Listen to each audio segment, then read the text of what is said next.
How do you know it's playing a commercial right now? Wait.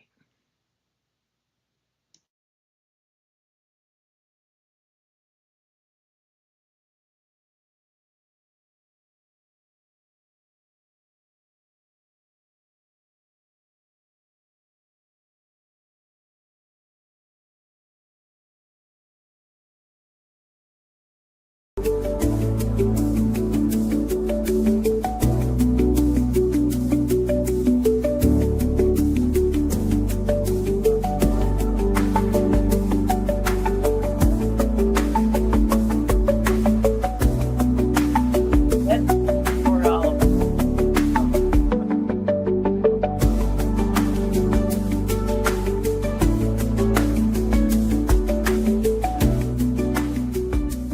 Why should you join the Livingston County Republican Party?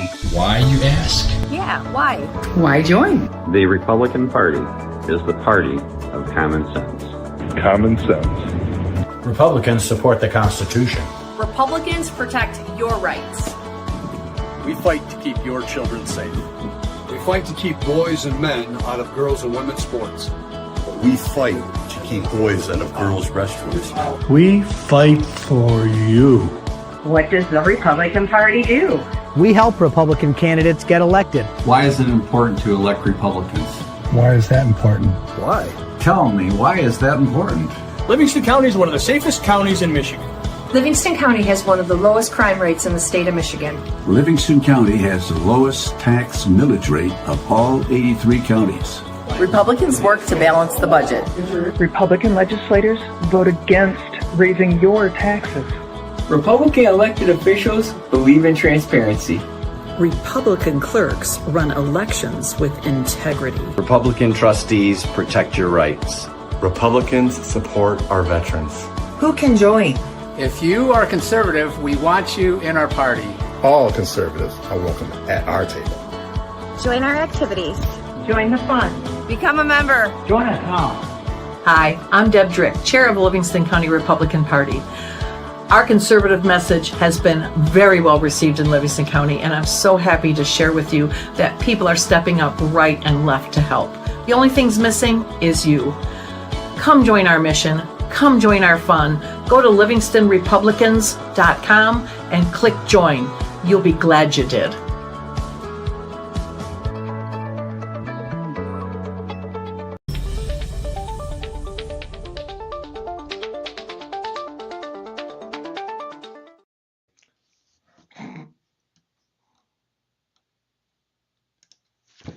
There we are. Good evening and welcome to the November 25th episode of the Right Side Podcast.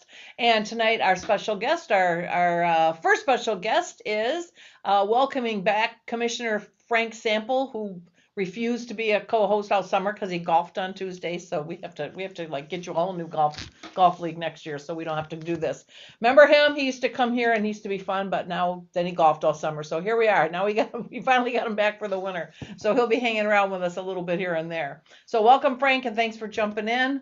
And right away we got Mark Ashley Price from Highland Park, Wayne County, and I always tease him that he's exactly 50% of the Wayne County Republicans. So it's good that we've got up here. So thanks, Frank, for being here, Commissioner Sample, and I would love to. I think you guys had a big vote last night. Yeah, last night was a pretty good meeting, eventful. We've adopted the 2026 budget. It's balanced, and I expect nothing less. Yeah, it was a nice night, and it was the small. Our part was the small part to adopt the budget with the all the department heads and elected officials. They brought together a balanced budget, and working together made it easy to get through that process. Awesome. So can you got some highlights for us? Well, I mean, the highlights are that the administrative department and the fiscal services do an excellent job of providing us the information so that we can, filter through the different departments to come up with, any insight we could give to it. But they're pretty effective, pretty top notch. So it made things pretty smooth. You know, Nick Fiani, the chair of the finance committee, you know, vets these things throughout the year. The process starts early. I mean, the process starts I believe in March, and it runs all the way until you know, this last meeting. So it's I think it's a more painful process on the departments and administration than it is on the commissioners, but ultimately it takes us all to put it together. Okay, and I know that you guys have had you've had work groups where you're there pretty much half a day or most of the day where you kind of iron some of this out. Is that correct? Yeah, we had several budget workshops where each department comes in and basically outlines their requests and what their future looks like in the department, their needs, and you know, come up with their requests, and you know, administration goes back to them to try to bring that request, you know, maybe within budget if it's over, and all those things keep getting presented until we come down to the brass tacks of what the budget finally ends up being for each department. Okay. All right. Well, tell us about what the highlights are. Well, some of the highlights are there's a few other things financially that we're doing throughout the county. I mean, one of the things that that's coming to Livingston County are new towers. So we're going to have new communication towers. Nice. It's about almost a $13 million expenditure, and currently right now it's fully funded at this point without any bonding or any increase in taxes. Well, that's what you get when you have Republicans running the ship. Yeah, it's you know, it's a great thing to have the financial ability to do expenditures that benefit the taxpayer without asking for more money at the end of the year. Oh, that's awesome. And you know, it's not like you just fell into a pile of money, or that that the money is there, you know, we're so wealthy. It's you guys really are, you watch the pennies, you watch that money, and you set aside money for things like this. So when you need them, we'll get to the substations here, but you did the same thing with two EMS substations that we'll talk about later, with no extra going back to the taxpayers. So applaud everybody out there. Clap, clap, clap. That's good stuff. So good. Towers. Yeah, so we've gotten through the towers. You know, that went through the RFP process, and that was it's went on for a while, and behind the scenes, I don't know that most people would understand that they initially came in a much higher number. You know, I don't remember exactly what the initial numbers, but I'm going to say by going through some of the processes and going back through the RFP process, we were able to bring down that number to this roughly 13 million, which I believe it started somewhere in the upwards of 16 million, 19 million bucks. And a lot of that is a few commissioners and got together and really pushed hard back towards the vendors to bring those numbers down. Awesome. You know, and yeah, awesome, because I think it's easy just to say, okay, fine, go ahead and do it. And it's a pain to barter, or not barter, but you know, go back and forth on the on prices. But you know, that sounds like you guys saved $3, $4, $5 possible $1 million. Yeah. By doing that. Good for you guys. Karen Burkowski agrees. We so appreciate the fiscal responsibility. Yeah, it's very interesting to see the dynamics of the county evolve. Here we are, the lowest millage rate of any county of the 83 counties in the state of Michigan, and we're able to perform some of the most exceptional services in the state of Michigan. We're one of the healthiest and safest counties in Michigan, and it just continues, you know, with the quality of the sheriff's department and just throughout the county. It's just our directors, our electeds are top notch. Awesome. All right, so what else you got over there besides towers? So one of the things that I don't know that a lot of people will feel in the pocketbook, but the millage rate actually did go down this year. The Headley Amendment allows you to, it's a law that requires the rollback of the millage rates. So our millage rate dropped just slightly, but unfortunately, I don't know that the taxpayers will feel that because of the rates of inflation and property values escalating through the county. But ultimately, with the additional costs, the additional financial burdens that the county's taken on through inflation and those things, we didn't have to increase the millage rate. We were able to take some advantage of the Headley Amendment to pass whatever savings that may end up being to the taxpayer. Nice. And provide services without a tax increase. Wow. Yeah. Our pension is currently 80% funded, which is significantly better than a lot of the other counties. Yes, it is. We were able to increase the COLA to 3% for the county employees, which they've watched their wages and things like that be eroded by the inflation and the cost of products. Sure. So that was a good thing to be able to get pushed through in this budget session. We voted some more of the opioid money to help some of the people that were impacted by the opioid epidemics, and there's some opioid settlements that are being dispersed locally. Nice. I had never quite heard of this before, but we also added monies in the budget to add 2 canines, dogs, to be somehow they can tell the sniff for opioids. Oh, wonderful. I'm gonna have to learn more about that. I know a lot about dogs, but I don't know. It's your credit that you don't know about that, I think. Yeah, it's very fortunate that we can have that. Sure. We added a FOIA clerk.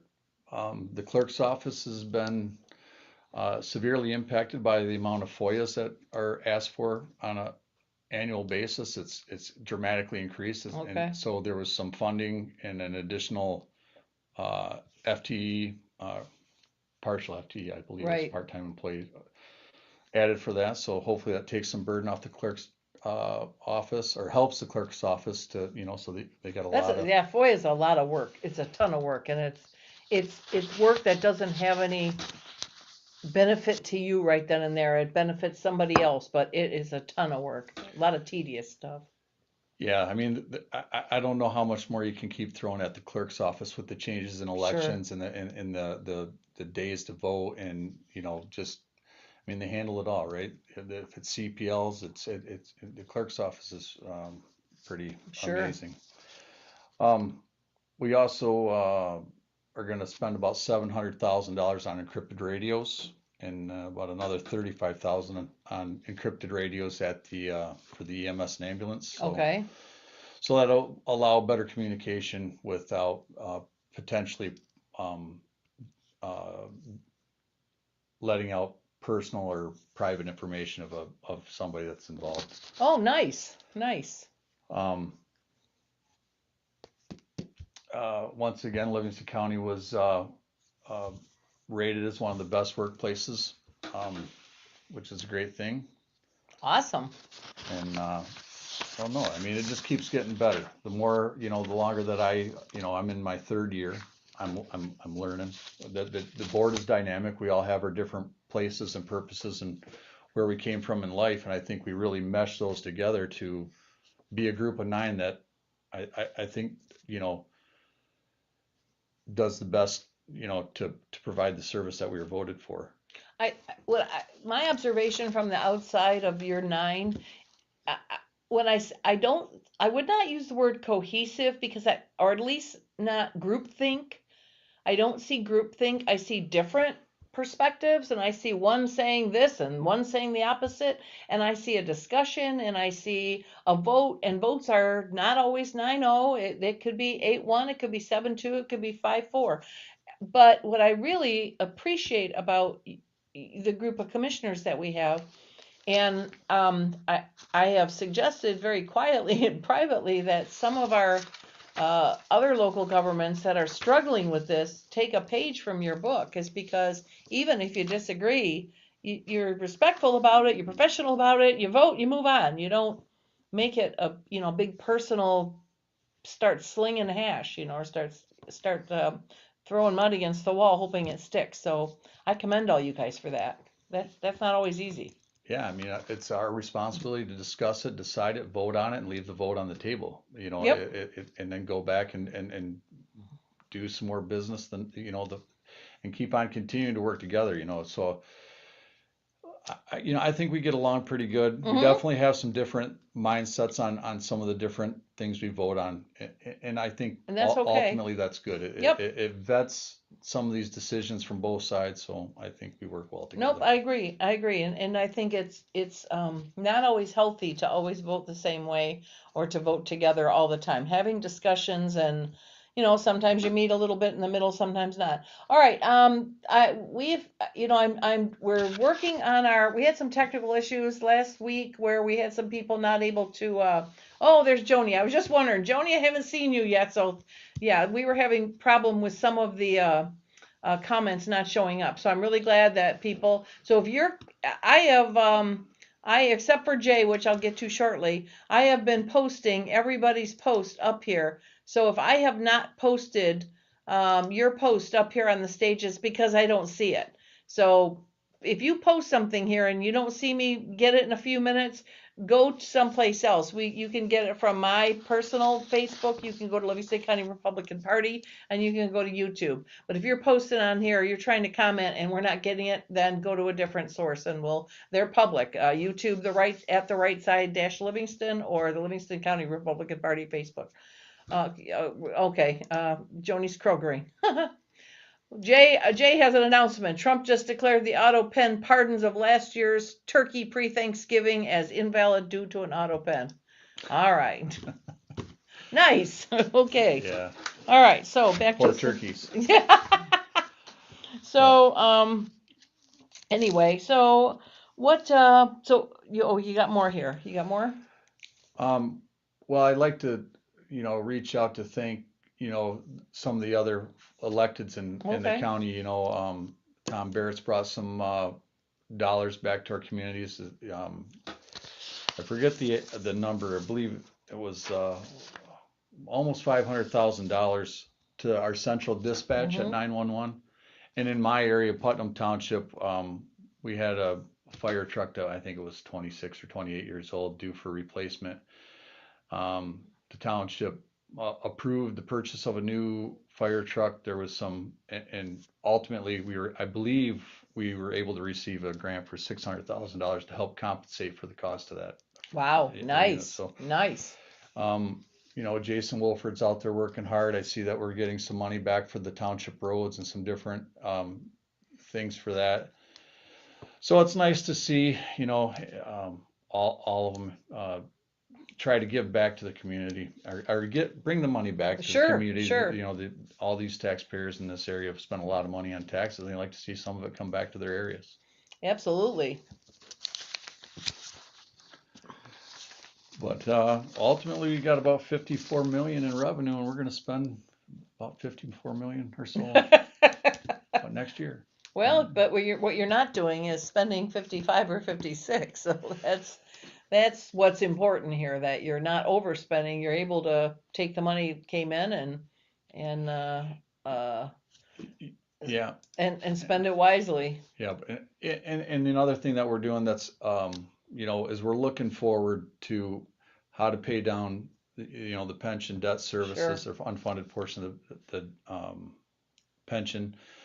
Our fund balance, we're looking to be a healthy and responsible county by retaining fund balance in case there's a unforeseen expenditures. Buildings are going to get older. There's going to be capital improvements throughout, and sometimes you plan for them 2, 3, 4, 5 years out, but who knows, next year you may have a big expenditure that you're unaware of, and a healthy fund balance is a good way to protect the county from being in a bad position. Right. Well, and then your in paying down your legacy costs, that's an enviable position for any county, any governmental agency. That so many of them are in trouble because that was the entire reason Detroit went bankrupt, was their pension. Their Yeah. pension was out of control. They couldn't. And Joni, I agree. We are very blessed in our county. Yeah, so I think I think that, all parties involved at the county are doing, the best they can to protect the taxpayer. Well, they're doing a good job. I mean, just looking at this budget and some of the things you're doing, staying within budget, balancing the budget, and not coming back to the taxpayers for more. I don't know of a Republican anyway out there that does not seriously appreciate that. And I think you guys are just a model for other local governments. That's for sure. Yeah, hopefully though, we start to see more of this stuff throughout the state. We've made some, significant improvements in the state budget. Hopefully we see more of that over the years to come in the counties and the townships, and all start working together to better serve the, better expense the wallet of the taxpayer, I guess is the best thing. Well, I can think of. you're good shepherds of the tax dollar, so we need that for sure. So, any more budget highlights that you got over there? I'm sure we'll think of something Okay. else later, but I think, I Okay. think that kind of pretty much covers it. All right. The departments are going to be funded. We're going to be able to uphold the same standard of service, if not better than the prior years. Okay. We're going to continue to keep the millage rate down. We're going to continue to make decisions that are best with the core values that the taxpayer comes first. Well, do we have any new services? I mean, for example, the K9, that's something new. Do you have anything else new going on in any of the departments? I'm not, all the departments have, different ongoing and upgrades and Okay. different things, whether we're remounting, a couple new ambulance units Mhm. or, some new cars in carpool, or facility services is putting in new steps at the historic courthouse and rails, and, which that project is complete and looks great. I think everybody's Nice. real happy with it, so And the clerk has got a new FOIA. Yep. She's got to be so happy. The health department renovations are complete, so the health Okay. department's got a, kind of a new face when you walk in. It should be more efficient, should, help folks get in and out a little bit faster, and be more service friendly, I suppose. And Okay. so that, everybody keeps on improving the services, and the airport's got a pretty good sized project going on with a new SRE building, so it's a building to hold their maintenance equipment, SRE snow removal Right. equipment. So it should better serve the runway service in inclement weather. They'll be able to respond quicker, faster, better. So that's, EMS Okay. bases are getting Oh yeah, push through. update us on that. Yeah. That's two new substations that again, no taxes to do. So Yeah, so the EMS bases has been an ongoing project. Even the board before us, allocated some funding and went into the next board. We kept pounding that through. We ended up renovating the old Fowlerville Fire Department, and that was the first remote EMS base, during my time that had opened. And then further on down the next year, we approved 2 EMS bases, one in Cocta, one in Putnam.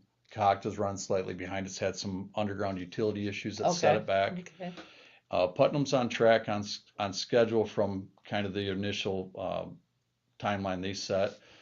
Last time I ran by there, the roof was getting put on, it was getting closed, weathered in, and things were working well.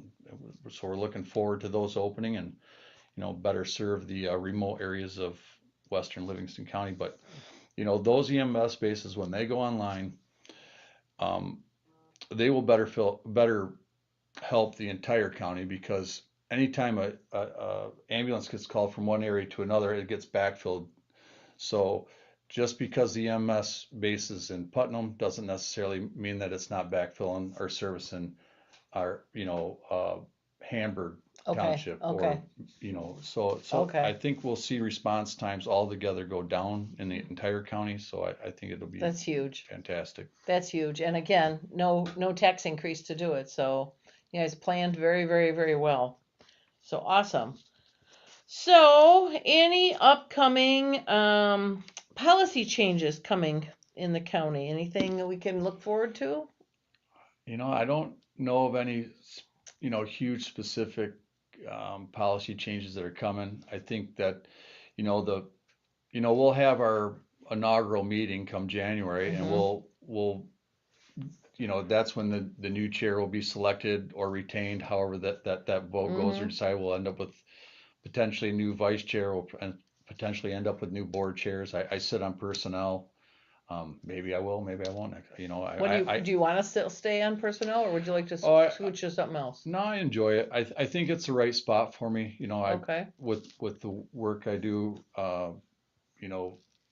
off shift from the Board of Commissioners, as I deal with a lot of employee and different things. So I think I'm suited for that Okay. on the best, so I would like to retain that position. We'll see what happens, Sure. But I mean, I'm ready for whatever's thrown at me on that end of things. But so we'll go through that. We'll pick our, we'll change our schedule, and if there is any changes. But basically, that first meeting will kind of reset the board for the new year, and then. So I don't see a lot to change in the months of December. It'll be pretty much Okay. going through, finalizing things of this year, and then January will bring the new changes to the dynamic of the board, and then we'll start looking at, policy changes come from different places, right? Sure. It could be from any department that comes up, that whether they want to change a shift in employees, or an expenditure unforeseen, or budget amendments and different things, or it could come from the budget, or it could come from the Board of Commissioners, where,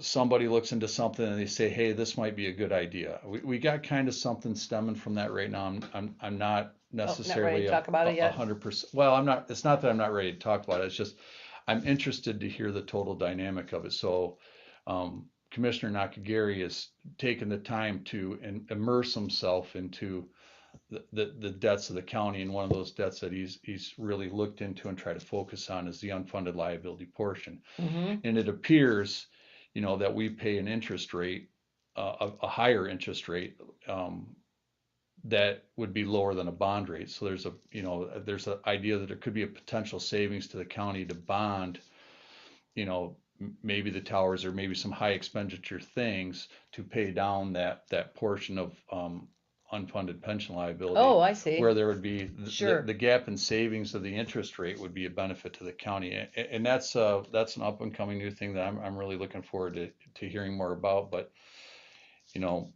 it seems like every commissioner has the different places where they drill down into something and really get, and sometimes they unwrap something that's worth something, and sometimes I spent a lot of time to find out that that's done just the way it's supposed to be. So but yeah, so I look forward to the new ideas and the new things that other commissioners can bring to the table. And then through personnel, I look forward to the different changes with the departments and how they're looking to, through personnel, you get to see a lot of interviews or appointments to different committees and things like that. So you Right. get an opportunity to meet people before they're potentially on a board, or you get to hear about an employee of the county that's getting upgraded, because there's natural step levels, and any time that they go beyond the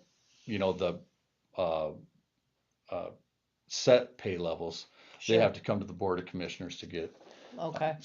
which that stems from the personnel committee. So I get to see a lot of that. And typically when those additional step increases are coming through personnel, it's because there's an employee in the county that's been undervalued, and the director's doing their job to make sure that that employee is getting the pay and the wage that they feel they're entitled that to. they're accounted to, Okay.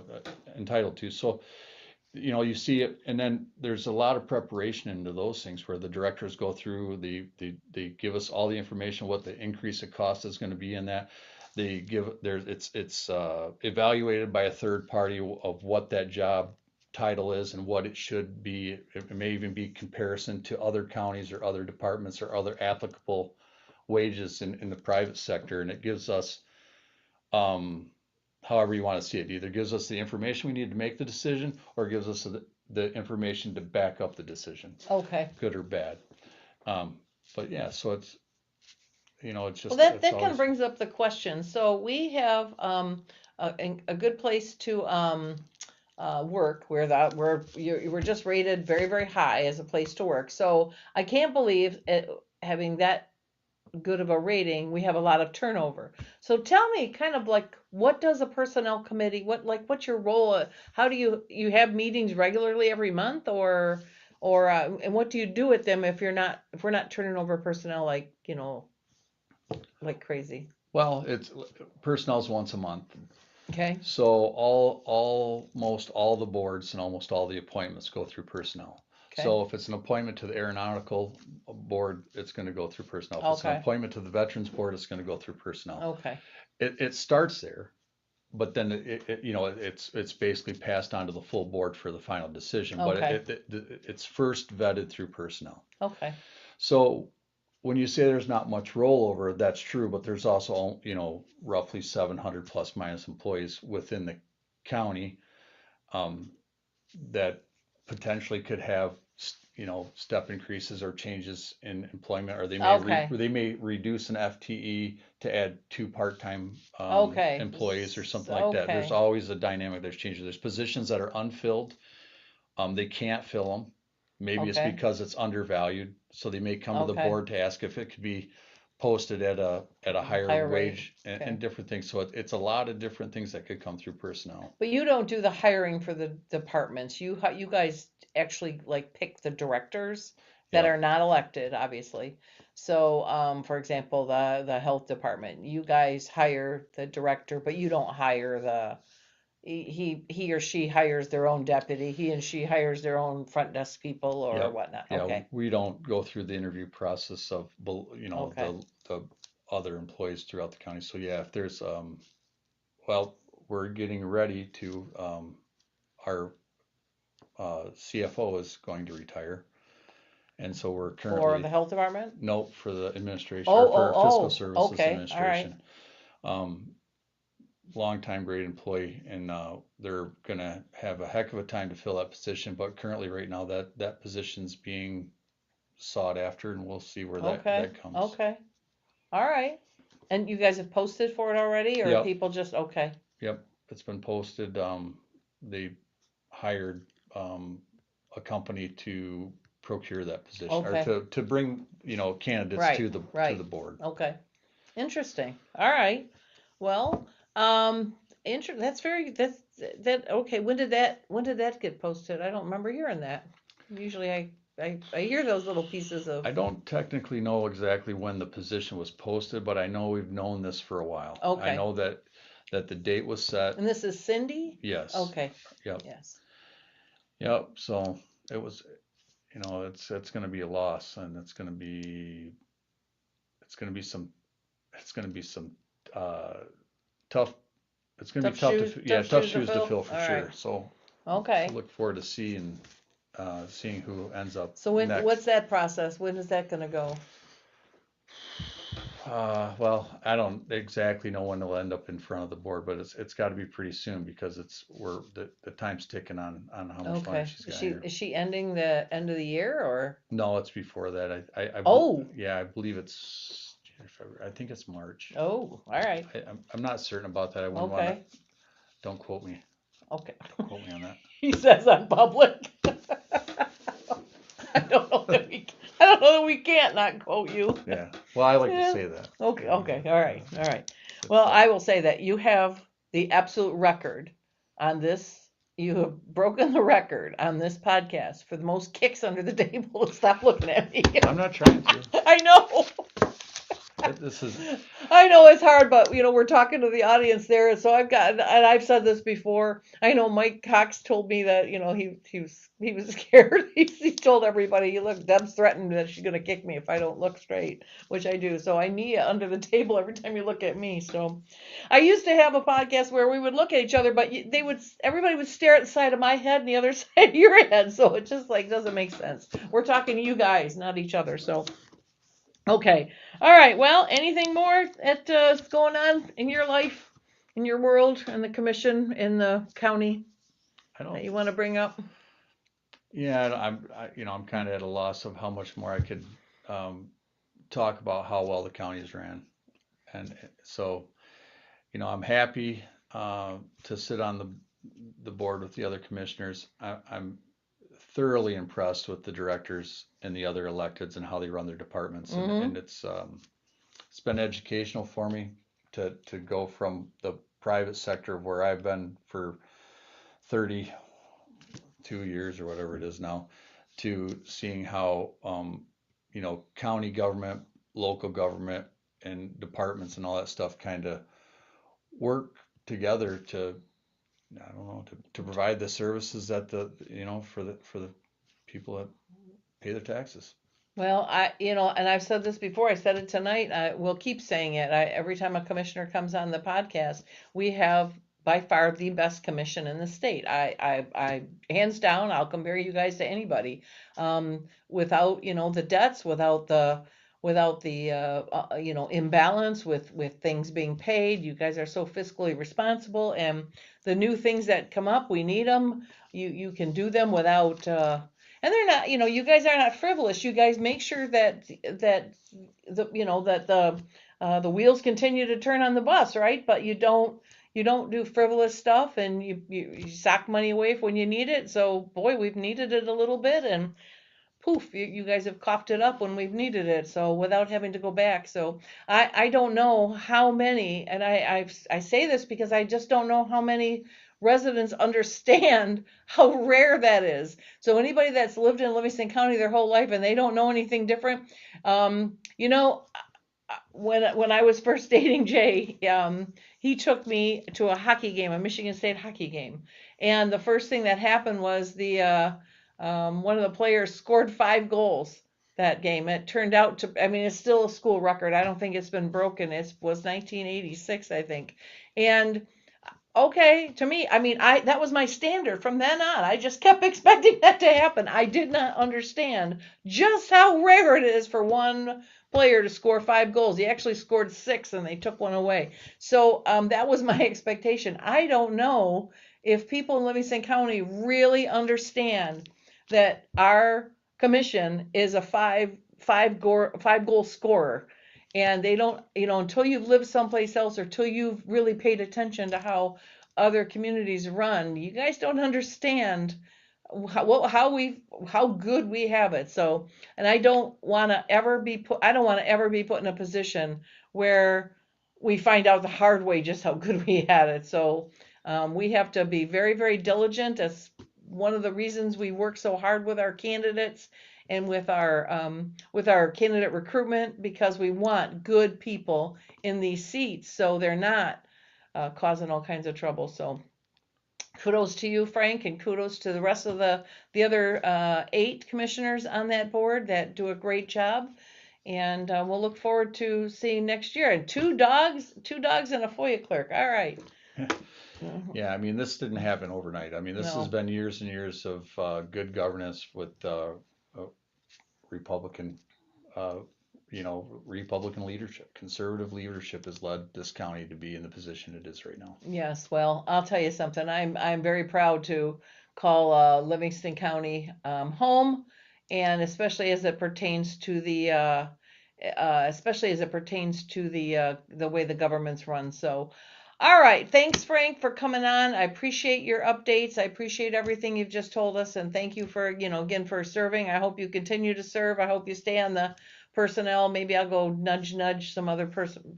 Keep him there. He's doing a great job. So that happens. All right. Thank you. We'll be right back.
we are. Hold on.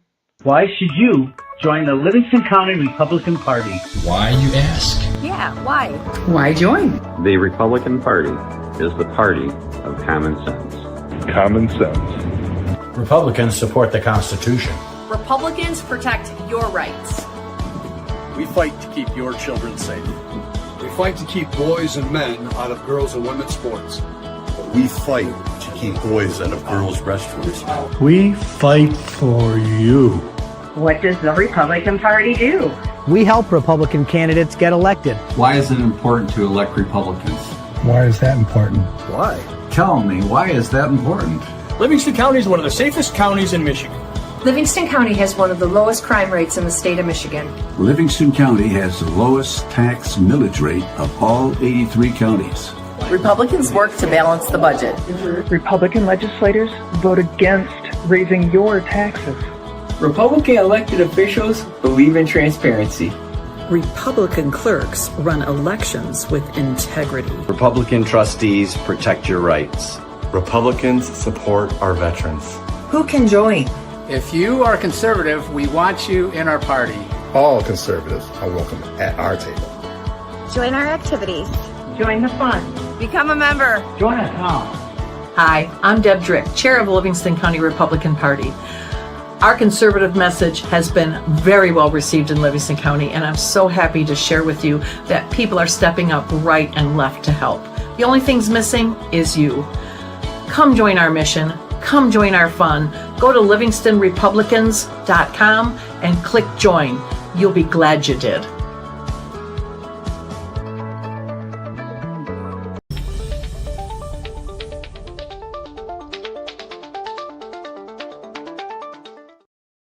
Hi, we're back, and we have with us our special guest, Chris Long, who is the Michigan Republican Party Grassroots Chair. So thanks for coming, Chris. We're glad that you're out here with us.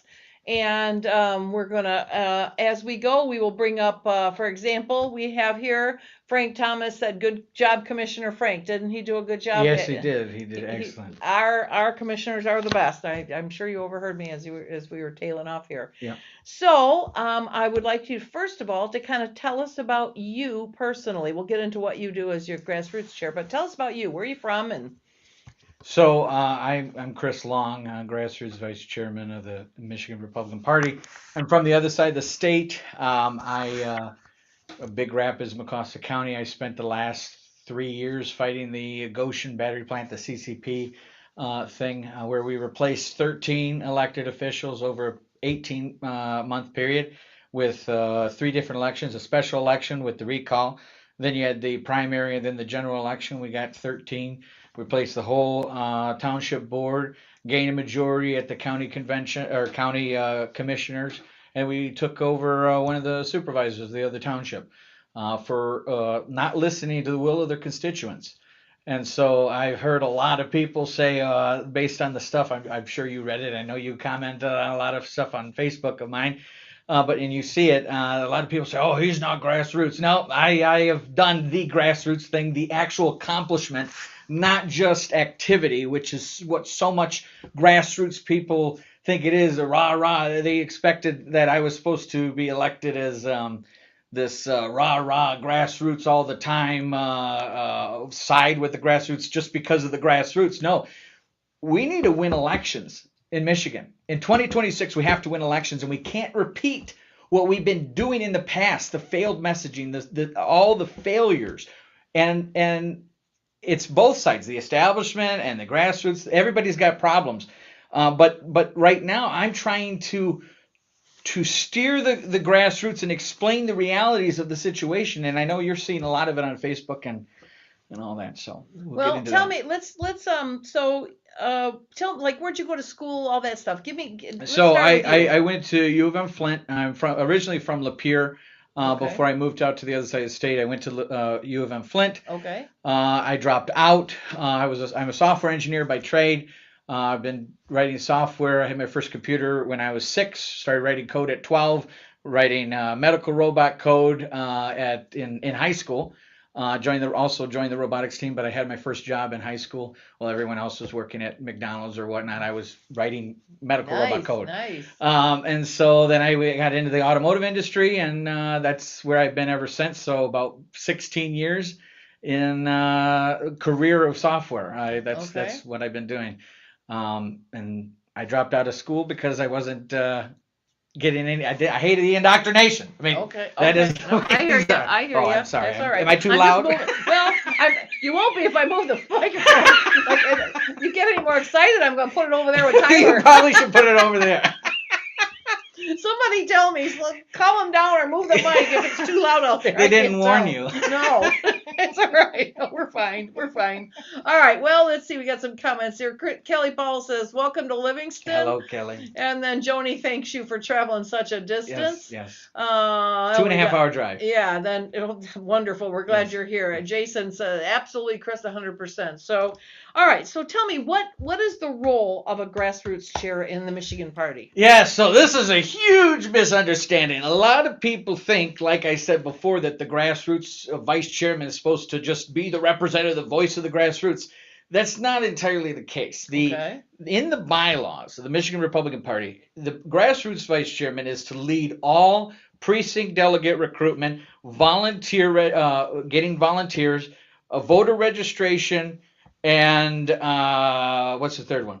Get out and vote efforts. Okay. All Though that's the leadership role. Okay. The only grassroots part is just in the title, because we're talking about the grassroots voters. We're not talking about representing the grassroots delegates in the state party. That's where everyone gets confused. It's not the grassroots candidates. Exactly. Exactly. And because I always use the argument, it's like, okay, if I'm supposed to only represent the grassroots, where's the establishment vice chair? Where's the 2A vice chair? Where's the pro-life vice chair? Where's all these different subgroups?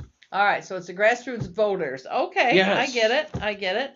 All right, so tell me what, as it pertains to that role, what do you specifically bring to the table for that? So with the Goshen aspect, what we were able to accomplish, the strategies that we used, the messaging, I door knocked. I organized to get teams to door knock for both Trump Force 47 and for our candidates locally in our county, and it was the largest grassroots successful effort in the state of Michigan modern history. It seriously was. Great. I mean, we had Congratulations. probably 3,000 people helping across the whole county. Wow, so. Nice. All right, so tell me, so in your role now, you might have already kind of talked about that, but you can talk about other stuff too. Yeah. What are your challenges? What's the challenges to this role? Now, you just told me one of the challenges are that people don't understand which grassroots you're really representing. But what other challenges might you run into on a day-to-day basis? So the biggest thing is trying to get the backbone of the party is the grassroots, and it's the delegates as well. Yeah. The delegates do tons of work, okay? But it's steering this large ship that doesn't want to move into, let's stop doing what we've done in the past and start doing something a little differently, or exposing the reality, because so many people are rah, the establishment did this, or we can't talk to the donors, or all that stuff. And then I hear, when I go around the state, I go a lot of places, I don't go where I'm not invited. So if you'd like me to come to your area, please invite me and I will come, but I don't want to impose. Thank you for inviting me. I greatly appreciate that. Thank you for accepting. So I can recall one of the meetings shortly after I was elected. I went to one of the groups in the state. I'm not going to name, but I'm sitting there and they're all introducing themselves. About probably 50, 60 people were there. And they're like, I'm so-and-so, and I'm fine if we don't win elections. I'm here for the good communication and the good camaraderie and everything. And it's like, when it was my turn to introduce myself, I'm like, I might be the minority here, but I'm here to win elections, okay? I'm not here for the communication and all this other stuff. I'm not here for friends joining the faction. I'm not here for the tacos, okay? I'm here to win elections. because Oh, my now generation. You did it. Oh, now yeah. you did it. Scott Greenlee's up there thanking you for your words. You said you're not there for tacos. Scott, off with his It is head. Taco That's Tuesday. I know. Scott put out a meme today. I have to tell you, I have to break out. Scott put out a meme. I was cracking up.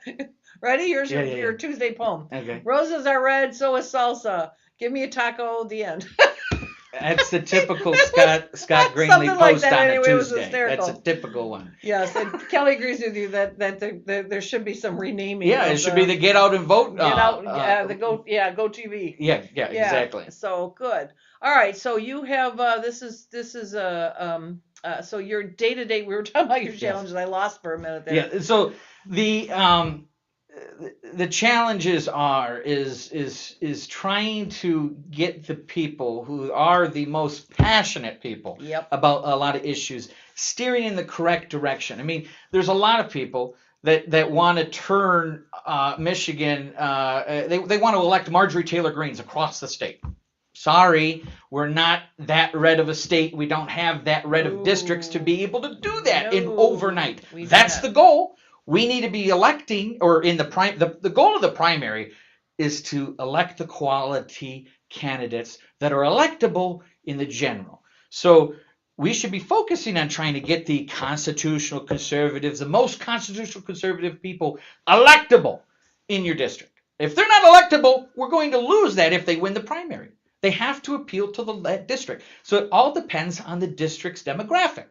And people just don't get that. They're like, I'm not going to vote if my candidate doesn't get through the primary. That's a problem. That's my that's a big pet peeve here. I've done all kinds of presentations on that, but I always sum it up this way. I'm sure you've seen it. Oh yes. And it's been this. Far too much. Primary is the place to fight like hell for your candidate. Yes. The general is the place to fight like hell against the Democrat. That's the enemy. That's it. That's it. You are fighting for your candidate in the primary and against the Democrat in the general. Yes. And whichever one that happens. And we talk about, I think I posted today, what people say, well, I'm tired of the rhinos, I'm tired of this. And once again, we've all seen my presentation here, most of you, where we have the Speaker of the House and we have the Senate Majority Leader. And that happens in the state and in the U.S. And they set these two. Pick everything. Mm-hmm. Nothing. It doesn't say Haynes until they say. I just dated myself. It doesn't say Haynes until they say it says Haynes. Yeah. Nobody. I don't care what. If you have a Republican and is the worst Republican in your mind because he's pro gun control and pro tax increases and pro everything else. If he's a Republican and you get majority. You get majority now because you got a Republican, even a bad Republican elected, then a Republican Senate Majority Leader or a Republican Speaker gets elected. And that person is who sets the policy. Yes. It doesn't matter if your guy or girl is a she wants to put out pro-choice legislation. The Senate Majority Leader Speaker will not let it see the light of day, right. Or gun control or tax increases. So it doesn't matter. It's a question of, do you want to be the most righteous person at the loser's table? Yes. That's what it is. That's what you're going to wear. Enjoy your badge. It's like throwing. You don't even. pearls That to swine. person gets no tacos. No, exactly. No tacos. No tacos at the loser's table. Correct. So it is. That's it. So it's. Like I said, I understand and I support work. You want to get your candidate elected, knock doors, have fundraisers, help get the message out, invite friends. That's how you get your person elected. But if they don't make the primary, it is what it is. You didn't fight hard enough. You didn't influence enough people. Your fault, yes. That's what it is. The person, they're like, well, if they had the resources. Well, did they do the networking to get those resources? They have to work. Did they build those relationships? And that's the other thing. It's not like, there's a couple, like when Dick DeVos ran and he could put all his money, or Donald Trump ran, he could put all his, that's true. There you go. That's true. But just because they got money doesn't mean they're going to win. Dick DeVos lost. Sorry. He did. I don't know if I should remind everybody that. He did set the tone, though. The first one always does. The first businessman that ran, what's his name, opened up the door for Trump. And DeVos opened up the door for Rick Snyder. So, and it was, and the other thing is, especially if we're looking at the statewide things, the Senate or the gubernatorial, and they're talking, I want this thing. Show me in Michigan where we've ever had a far right governor. Hasn't You happened. can't do it overnight. It takes time.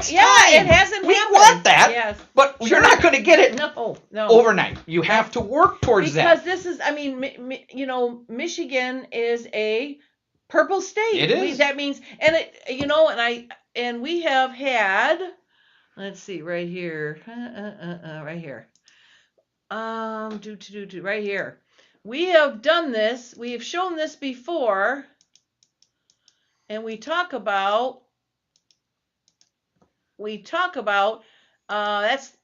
that. This is what people think Michigan demographics are, that they're half Republican and half Democrat. Not true. This is what it looks like. There's a big independent base right there. And what those independents do, now the independents from the E to the right, toward the red, people will call them, they're rhinos. No, they're not. They're center-ish Republicans. Correct. And the people to the left of the E, toward the blue there, they're not dinos either. They're independents that generally an independent likes a balanced budget, but is more lax on social issues or want more.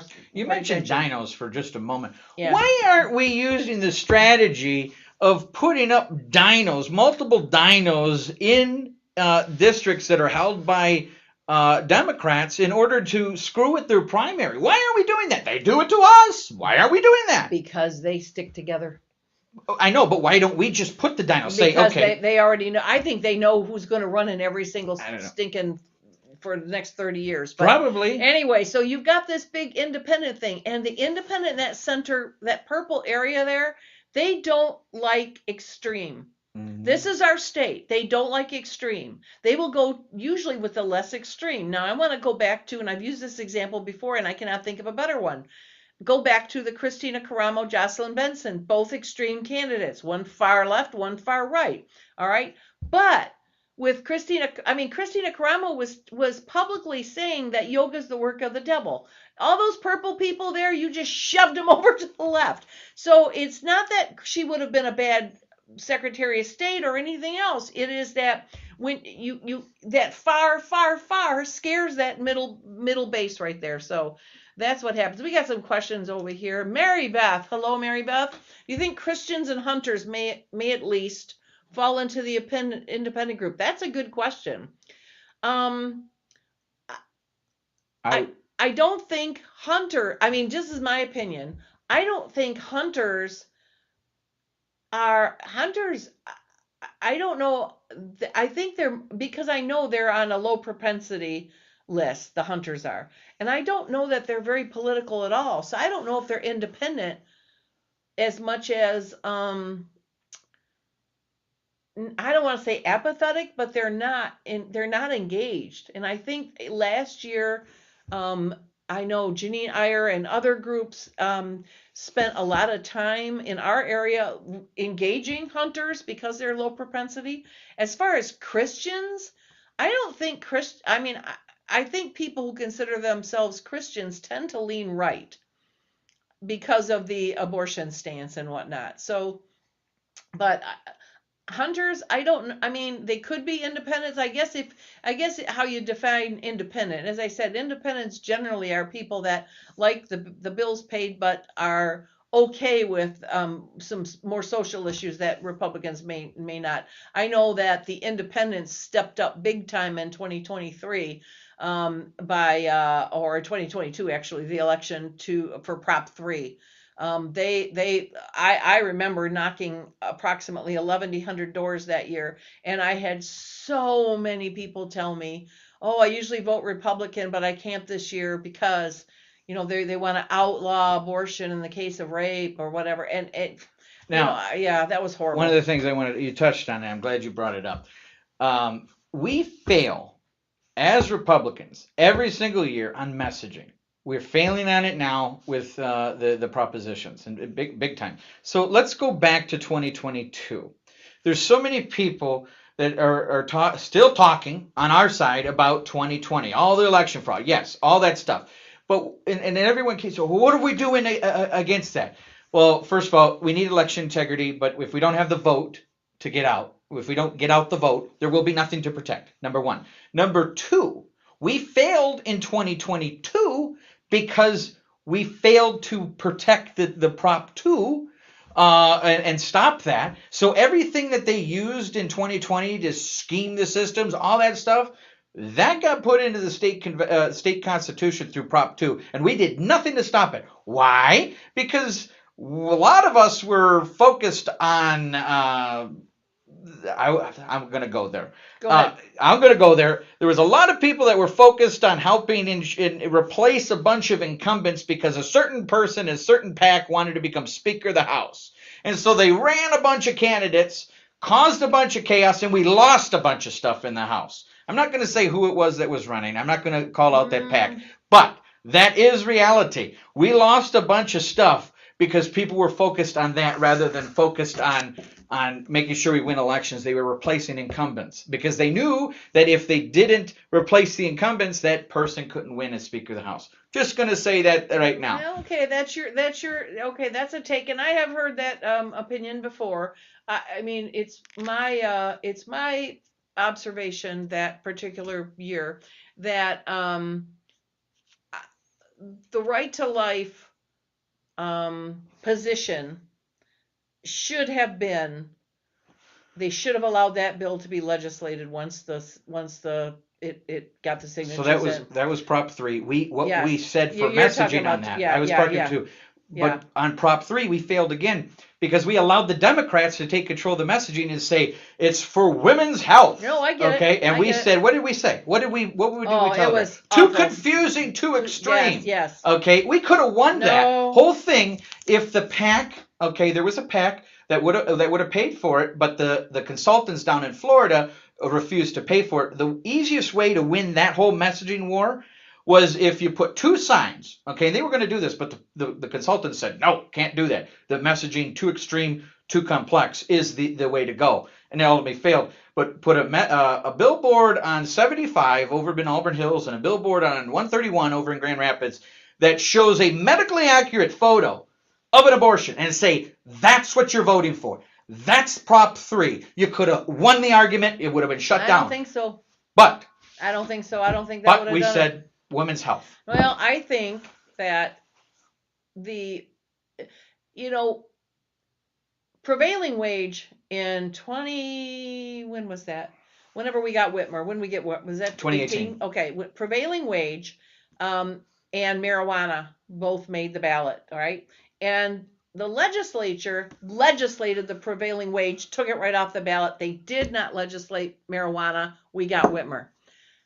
The legislature also did not legislate. They could have done a heartbeat bill and got rid of Prop 3, and I believe the Democrats would have mostly stayed home. But I don't think right to life would have allowed it. And that was the problem. And I think that the legislators were, well, the right to life is going to pull my endorsement, so we can't do this. And that's what happened. So now we have the worst abortion situation in the world. I don't know based on my knocking on doors. I mean, that was probably the busiest year I've ever done. I've knocked thousands that year.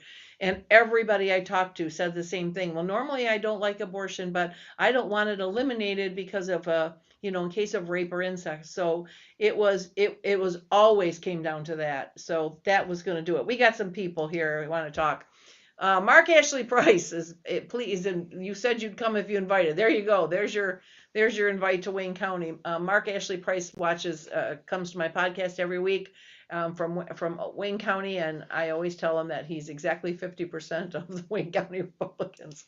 Randy Guppy, hi Randy. Randy is opining here to Mary Beth that hunters are just not interested in the process. They don't realize the cost of not being involved. I agree with you, Randy. I think I didn't want to use the word apathetic. I think you said it. They're not involved. Correct. So we need to build a coalition there.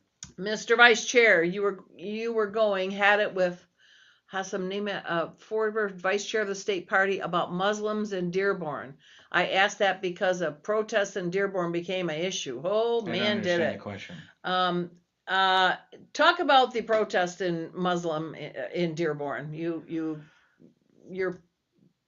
grassroots chair perspective on that. I think what happened down there was a complete crapshoot and should never happen. It does not represent the Republican Party. It doesn't represent our values. We need to be growing the party in coalitions. Instead, we created chaos. And exactly what I know you disagreed. I should have took down that post you said, which was my response to what happened. But now look, a week later, it went viral. Not my thing went viral, but the whole thing is all over Twitter, and everybody's talking about it. It's disaster. It's disastrous optics. The most important things is 2 words said 6 times. Optics, optics, optics, strategy, strategy, strategy. And that was an optics nightmare for our party, regardless of whether he's the nominee or regardless of whether or not he truly represents. It seems like it's a libertarian based on the things I've seen. I'm just saying. But it's attached to our party, and it doesn't look good. We can't be having our candidates or the candidates be making optical nightmares for our party and then expect we're the ones having to clean it up. Yeah, that was I said that I cringed every time I saw somebody write about that. I thought, oh, it's just making more attention. We didn't cause it to go viral. I know. I needed to be. I wrote the first message before Benson or the Democrat Party did. It just gave it more attention. I just hated that. Kelly said she got many votes for Congressman Barrett despite Prop 3, and that's true. A lot of Republicans still got, but back then did he win during that year, or was it the following year he won? Following year, yeah. But we still need to keep it. Oh, absolutely. Well, Tom, Joni, and I are hunters who are voting and active. Yes, you are. Yes, you are, Mary Beth, and we appreciate that. I think Janine did some kind of some recon in her low propensity voters and reached out to a lot of hunters. And I think that's something that we need to do this next year. We need to reach out to some of these hunter organizations to get them involved, because they have to learn what happens when you don't become involved. Some Muslims got offended because of that protest. Well, duh. Yeah, exactly. Of course they would. The whole point was to go in there and offend them, was it not? Yeah. So personally, where we got here, Mark Ashley Price again. Personally, I think Anthony Hudson is a nice guy. I've invited him here. He's threatened me. Well, I've had him here. I've had him in Livingston County, and I've treated him exactly like every other candidate, and that's all he expects. So I get along with him just fine. But that doesn't mean I agree with everything, and I felt like that was probably not a good move. But it is what it is, and I also have a belief that what you do, what you do comes back to you, and if you do something smart, you get stuff come back to you. You do something not so smart, you get not smart stuff come back. You get fallout. So whether or not that was a smart thing or not smart thing, it's not something I would have ever engaged. But at the same time, it doesn't. I don't have all the answers either. So maybe he did the right thing for himself. I don't know. We'll see. Jason, it has a psyop-ish, psyop-ish look to it. Yes, I see. Yes. And yes, thanks. Yes, you guys are hunters, and we need to reach out. That's Mary Beth Petraitis right there. Yeah, okay. She was talking about Tom and Joni, and there's Joni responding. Sometimes they talked amongst themselves, and we just sit here. We're just the eye candy, So even though I can't look at you, it's got to be a hostage video. Do not look. I shall kick you under the table. God, poor Frank. He's gonna go back. If Renee is watching, the whole right side of Frank's leg is bruised because I kept kicking him under the table because he kept wanting to look at me. I'm not. I'm looking straight ahead. That's right. Yeah. Hostage video. Yes, Kevin Kafsky and Mike Cox both, and Mike Rogers too. We'll see. You can watch them. They'll start laughing in the middle of the video. It's because I just kicked them. So, anyway, I've received no kicks so far. No kicks so far. That's right. I almost did once. You sort of looked, but you caught yourself, so I didn't kick you. All right. So let me ask you this. The obvious answer is when I ask you the question of how will you measure success as your grassroots chair? Obviously, that candidates get elected, but what other indicators are there that the grassroots chair is doing the job it's supposed to do? Do we have a positive growth in precinct delegates and not just bodies? There's a big problem over the last few years, and it is always this cycle of people trying to take over the party for they recruit delegates to take over. Every so often it happens. Well, it happens in a cycle, and it's the last time we had it was Michigan Precinct First. All the grassroots people are going to be now mad at me for bringing this up. Sure. But Michigan Precinct First recruited a bunch of bodies for the sole purpose of taking over the party because they told everybody and convinced everybody involved that the entire reason why the party failed and why we lost elections and lost 2020 is because anybody who was involved with the party prior to them existing. So anybody prior to 2020, they're the cause, they're the rhinos, they're the establishment. The reason why the country is going to crap in the state is because of them. So we got to purge the party.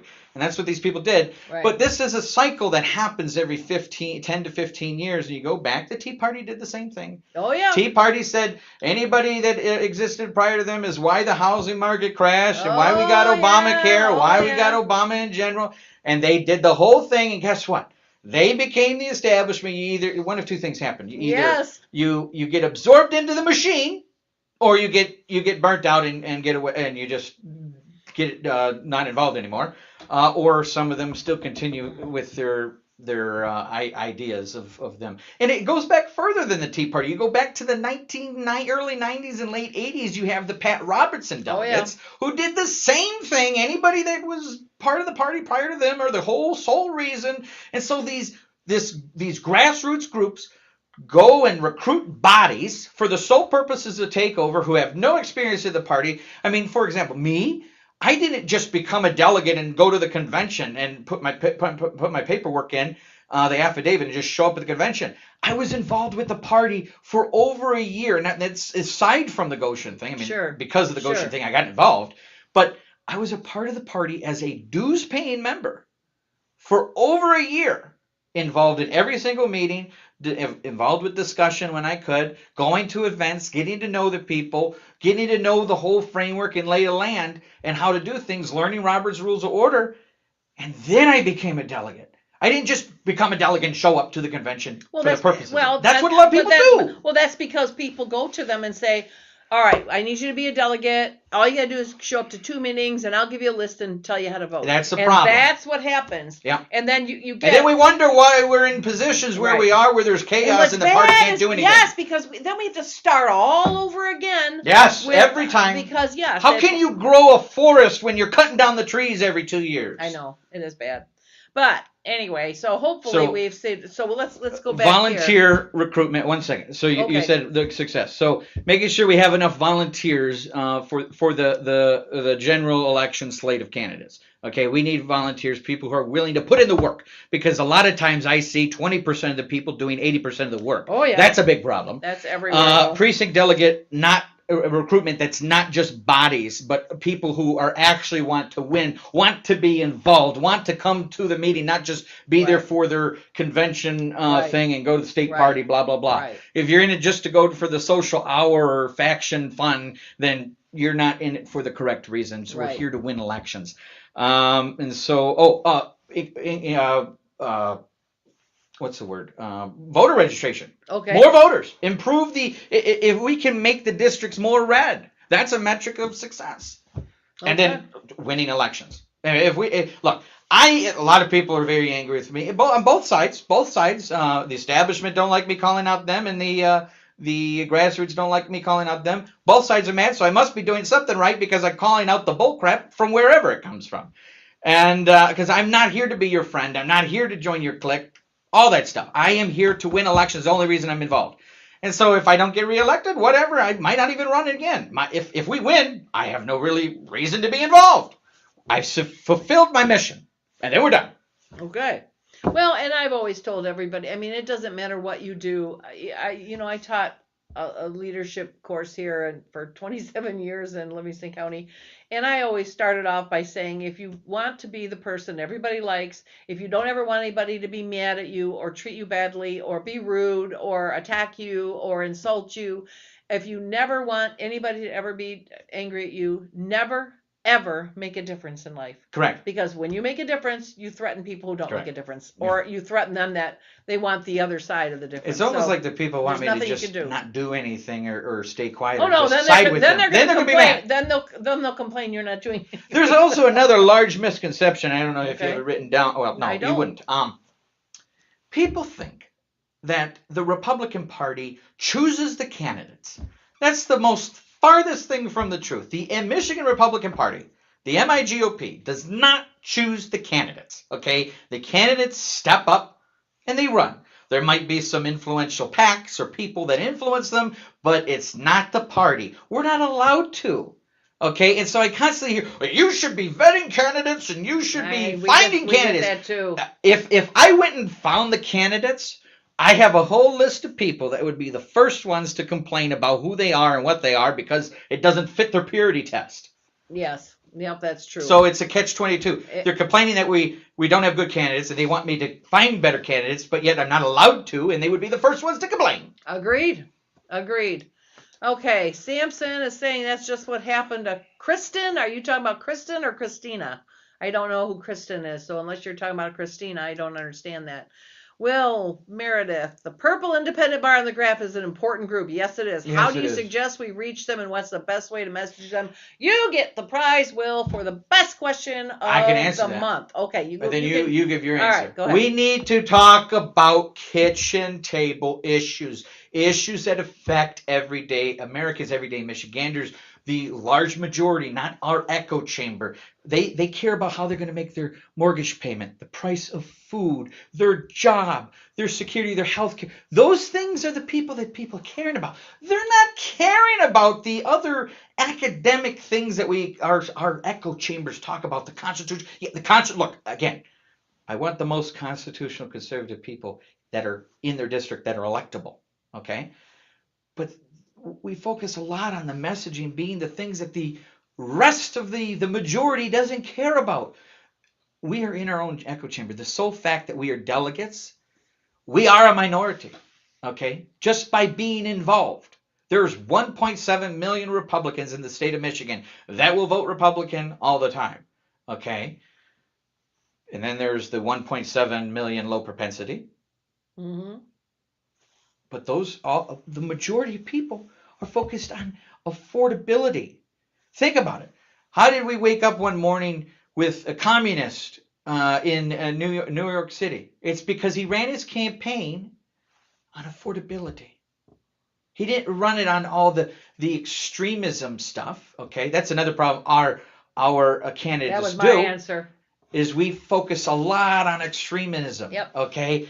And what do the Democrats do when the Democrats are running? Are they talking and are they campaigning and say we're going to DEI your kids or DEI everything and transgender your kids, or do they wait until they have power and then ram their policies through? Why is it that Republicans constantly lay all our cards on the table and say we're going to ban abortion, we're going to do this, and then everybody knows what we're going to do instead of waiting until we get power and then ram through the policies? I don't get it. Why do we do that? Oh, don't look, can't look at you. It's far from getting kicked. Why do we do it? Do you have an answer? Why do we do it? I think that's a big leap. I don't know that we totally do that. I think that I've first heard of all, plenty of, we have. yeah. I feel like our primaries are damaging. Yes. So my answer, Will, the first thing is that our primaries do a lot of damage because I don't see. Maybe it's because I mean I don't glue myself. I do watch Democrat primaries because I want to see what's going on there, but I don't see the damaging attacks back and forth amongst a primary seems to happen on the right side of the table versus the left. Correct. And when it was especially damning when we had a Democrat incumbent such as Obama, and we're trying to run, and we've got 8 Republican presidential candidates beating each other up badly, and Obama's just sitting there laughing. And when we go back to that purple, right now we won last year, I believe, not because we did everything right, but because the Democrats screwed up to an nth degree. They in my opinion, they bet the farm. I mean, or they crapped out. They lost the farm. They bet it all and they lost the farm. And and I've said this before, you've got Democrats that are diehard Democrats, but they're also parents.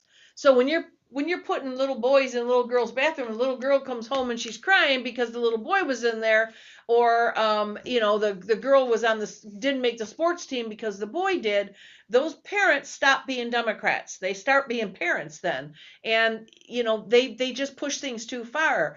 But they haven't stopped. They haven't learned. You think if they, and I did an article on my on the right side thing about why it all went red, and I think I've got a real good answer to that. So, but the shorter answer is the independent bar. We have to stop being extreme. We have to stop the infighting, and things like that Dearborn mess. I mean, optics. Oh, the optics on that are horrible. And like I said, those purple people.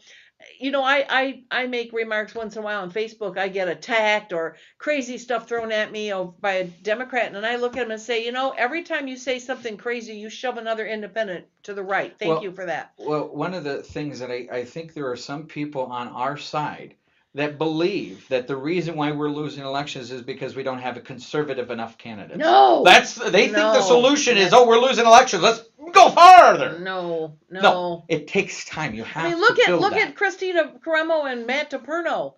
I mean, how much further right can you get? And they got their butts handed to them, as we knew they would. We need to go further right, apparently. Some people think of that. But when you are looking at that, when you're looking at this, though, right here, that purple base, they're not going to go for the serious extreme. And while Benson is a serious extreme, she was quiet. Because they are united over there. And they message to the middle. They did. The candidates message to the middle. Well, we message to our echo chamber. Right, exactly. So I hope I answered that for you. So what we got over here. So Mark wants to know, would we consider you establishment? How on earth would we know? You don't come out here and see us. When you come out here and see us, I'll let you know. But he's been involved with the party since 2006 as a precinct delegate. I think establishment doesn't mean how long you've been involved. I'm so sick of the titles. I know, I am sick too. Of the I labels. am too. They do it. So actually, I brought something here. I brought a visual aid. Okay. Every single person in our party needs to read this book, The Communist Manifesto. Oh, crap. Why? Why do we need to read it? Because if you read this book, you will understand the modern Democrat Party is communist, okay? And in that book, you'll see this bourgeoisie versus the proletariats, okay? Yep. It's the haves versus the have-nots. And this constant Hegelian dialectic, perpetual division has infiltrated into our party of the establishment versus the grassroots, the donors versus the grassroots, the doers versus the donors versus doers. We have this constant division.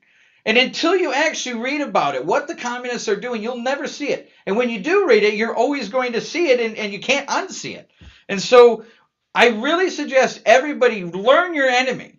Learn your enemy and get a copy of the Communist Manifesto just to understand what is actually going on. Read about the proletariat versus the bourgeoisie. Because it is exactly what has infiltrated into our party, this constant division. Okay, we can't unite and get everybody parroting the same message so that we can fight the Democrats because we're fighting amongst ourselves. Yeah, we do that. Okay, anti-establishment. Sampson thinks anti-establishment means electing zero candidates who've run before. I disagree with that. I think there's a lot of people we have in office that I would not consider establishment. Randy, you took the words out of my mouth. That's what I said a little bit ago. Democrats lost Michigan last year more than Republicans won. And that's true. They're still being stupid, but we don't know that they're going to stay stupid. So we got to get smart. The answer is in the middle in a purple state. That is exactly right. The far ends don't usually win. So, with Mike Rogers isn't he's more center. Yeah. So that we can win the can win the Senate seat, maybe? So Jason says a lot of money being spent in primaries as well as fighting each other. That money spent fighting each other in primary means less money to fight the enemy. We don't need 10 people in a primary. Well, correct. I would like to not see 10 people in the primary, but at the same time, that's what a primary is for, right? To whittle it down. So but people don't understand and I'm going to tread the line Go ahead. very closely without overstepping. People need to understand the I math. want to get a front row seat to this. Go Okay, ahead. people. 'Cause I think you're going to go over the line. You think I'm going to go over the line? Probably go over the line. Oh, well, whatever. I don't want the lightning to hit me. People need to understand the mathematics. Okay. Of the primary. Okay. In the primary, currently in our current primary for the big tickets, there is one candidate who has a large base and pretty much is de facto as it stands. Then there's 6 other candidates right now, maybe 7. And all of those candidates are pulling from the voter pool that is the not this person. So this person has a pool, and then these candidates are splitting. We're talking gubernatorial here? Maybe. Okay. I'm not trying to cross the line because I can't endorse, but I'm trying to read between the lines. Right. These people are splitting the not this person vote. So the more you split this vote, the more likely that this one is going to win. So these grassroots say, we need to get behind the candidates. You guys need to unify and find your candidate and get the others to drop out, because if you don't, you stand no chance, because this one's going to be in there. And then the question is going to be, can this one win against the Benson or Duggan? Right now, with Duggan in the race, he splits the Democratic vote to aid us. That's if Benson stays in. If Benson stays Yes. in. But also a bigger question, which I heard recently, the question is Benson or is Duggan going to end up on the ballot? A lot of people think so, but I've heard. Oh, without doubt. Well, Benson really doesn't like Duggan, and the things I've heard, I'm not going to say too much anymore. Then don't hit at it.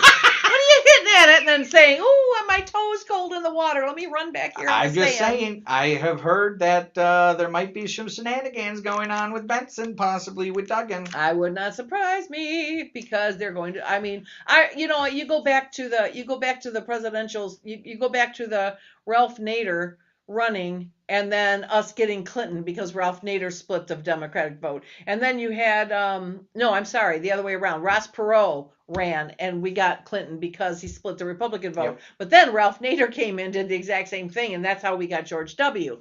And so I'm hoping that this is a situation where we get, again, we have a Nader and a whoever the Democrat was that year that we ended up with George W. So I'm hoping that as well. So we have Randy says he's all in on Rogers. Look at the other options. I mean, Mike has got the Trump endorsement. He's been, Mike went to school 2 years behind me.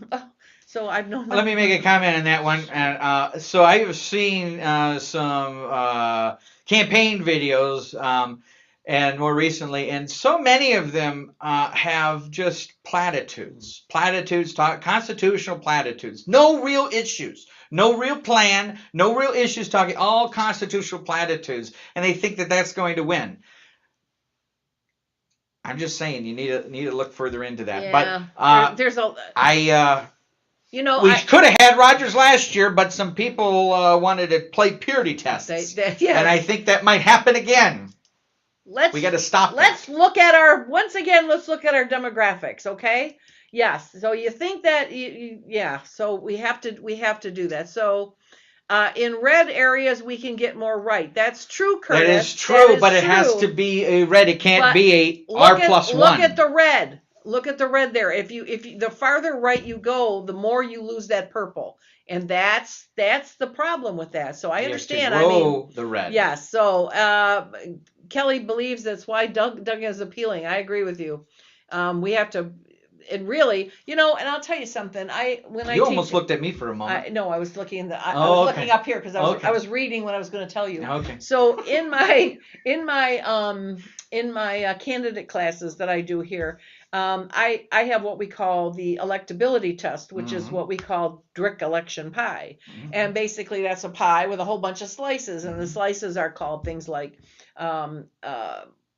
Recognizable name, donations, sign locations, good message, blah blah blah. All the things that make you electable. And really, it's who has the most slices of the pie is going to win every time. It's not who's the best candidate or who's most experienced. It's who is most electable. 100%. And you're electable by getting as much of that pie as you can. So when you look at what makes somebody electable, again, when you have that purity test, you have those delegates, you have the serious far right stuff, but you don't often have the rest of that pie. And unless you have that pie, all those pie slices, you're going to have a hard time. It's just the facts of life. Mm-hmm. So, but I feel like primaries, I would like to see, if 20 candidates, 5 candidates, it doesn't matter to me. I think they should be open to everybody, and everybody they need should to know who they're splitting the vote. But they're going to hurt themselves. But the point, then that's up to them, right? Then it's their money, that's their time. And the more you have, I think the more you have in there, the faster they drop out, because they just don't get the signatures. Mm-hmm. But, and I also think that people, there are those who run that know they're not going to get it, but they're looking for name recognition to do something else. So that's okay too. But once that primary's over, the candidate that says that they're not going to support the primary winner, I'm done. Off completely. That's it. Goodbye. Yeah. It's like, no, it's going to be you or nobody. No. Because it hurts the party. That hurts the delegate. I have heard delegates say this. If you're a delegate in the Republican Party, it doesn't matter whether at the county or district leadership, right, EC, whatever. If you're going to say that, well, I'm not going to vote for that person because that person's not pure enough. You're in the Republican Party. And if you're not going to vote for the Republican candidate in the general election, you shouldn't be part of the Republican Party. I don't know. That's the one job. If we can't get 7,000 people to agree that we should at least vote for the Republican candidate in the general, why are you in the Republican Party? It's not Republican enough for you. I mean, because, and the reality of the situation is that, and we had a beautiful get out the vote we had 80% vote numbers out here last year, and it was wonderful. But we had a billboard, and that billboard read, Republicans who don't vote Democrat. Mm-hmm. Every time. Well, it's a binary choice. It is. People don't understand. We live in a binary world. It's a binary choice in the election, either Democrat or Republican. And any vote that's not for a Republican is a vote for a Democrat. That's and that includes a third party, because the result of the third party, an independent, whether you like it or not, or your feelings are going to be hurt, it's a vote for a Democrat, because it's a vote that isn't going against the Democrat. That's right. Sorry, right. Math. All right, Mark Ashley Price likes to mess with you because you're funny. Okay. I'm not trying to be funny. I'm just trying to be realistic. Liar. You're laughing your head off over there. Okay. Randy's in on Rogers. I think we hit there. We hit Curtis already. So what do we have? We have Randy back again. JJJ needs to listen to Trump. I'm not disagreeing. Okay. I'm not either. Okay. Like Range just. Oh, this is a big one. This is a big problem. Huge. Okay, why aren't we messaging the message? So I've seen different districts or whatever, some people trying to educate people on ranked choice voting. We didn't come up with it. Why are we trying to educate on it? Every time we do. Why do we over-educate? Why do we? Oops, don't look. Why do we do it? Why do we try to educate? No taco for him, Scott. No tacos for him, Scott. I don't understand it. It's simple. The message for ranked choice voting is simple. In Michigan, the person with the most votes wins. Ranked choice voting changes that. That's the opening message. That's the icebreaker. It's like the compromise on your fourth choice. Right. I mean, if you want to then educate people, get them into the conversation using rhetoric, okay? If we try to educate people first, the Democrats or whoever's running ranked choice voting can then ruin our credibility by then teaching. But if they teach and we listen to what they're saying and we can come up with rhetoric around that, now we flip the script and ruin their credibility. Yeah. But we don't think strategically as grassroots Joni for some says, reason. We dilute the vote. And the other thing is, every time we talk about it, we put that word out there again. And it just gives it more attention. So that's another thing I really worry about. All right. I think Randy's telling us he agrees. Share that video. She said it out loud. You looked at me. I looked at me. You on purpose. That was on purpose. I know. That was not accidental. That was on purpose. What video? I don't know. That's why I was asking. That's why I was looking at you. Like, what video? I don't know. Okay. All right. So let's go here. Be more specific, Randy. Jason. Mic drop Chris. Right. All right. Rogers launched one already. Well, why risk it again? Curtis, that's a good question. Here's my answer. You ready for that? 20,000 votes. Well, yeah, but it wasn't by that many. But he was gone for like 10 years, and then he came back, and he has a whole new generation to educate. But I will tell you something. The man won every other election he ever ran for. House, state senate, in Congress, and he did it really well. That's why. Did he lose, or did he just resign? Not resign, but just didn't run again when he was in. No, he just didn't run again. No, he left. He left to go to. So if he won all the time and then left. That's right. So I mean, he came back. That was his first loss. Everybody complains about people being in Congress for a lifetime. I mean, this guy left. He left, and now he's coming back to be in the Senate. Because we have an open Senate seat. We That's could right. be claiming that we've lost. And we haven't had it in 30 years. He's that middle ground that will win. So do you remember when we lost in 2000? I think it was. Last time we had a Republican senator, and then we lost. And why was it? We haven't had a Republican senator in forever. Since Abrams. Yeah. Okay. So it's not. But we lost the seat to Debbie Stabenow. Right.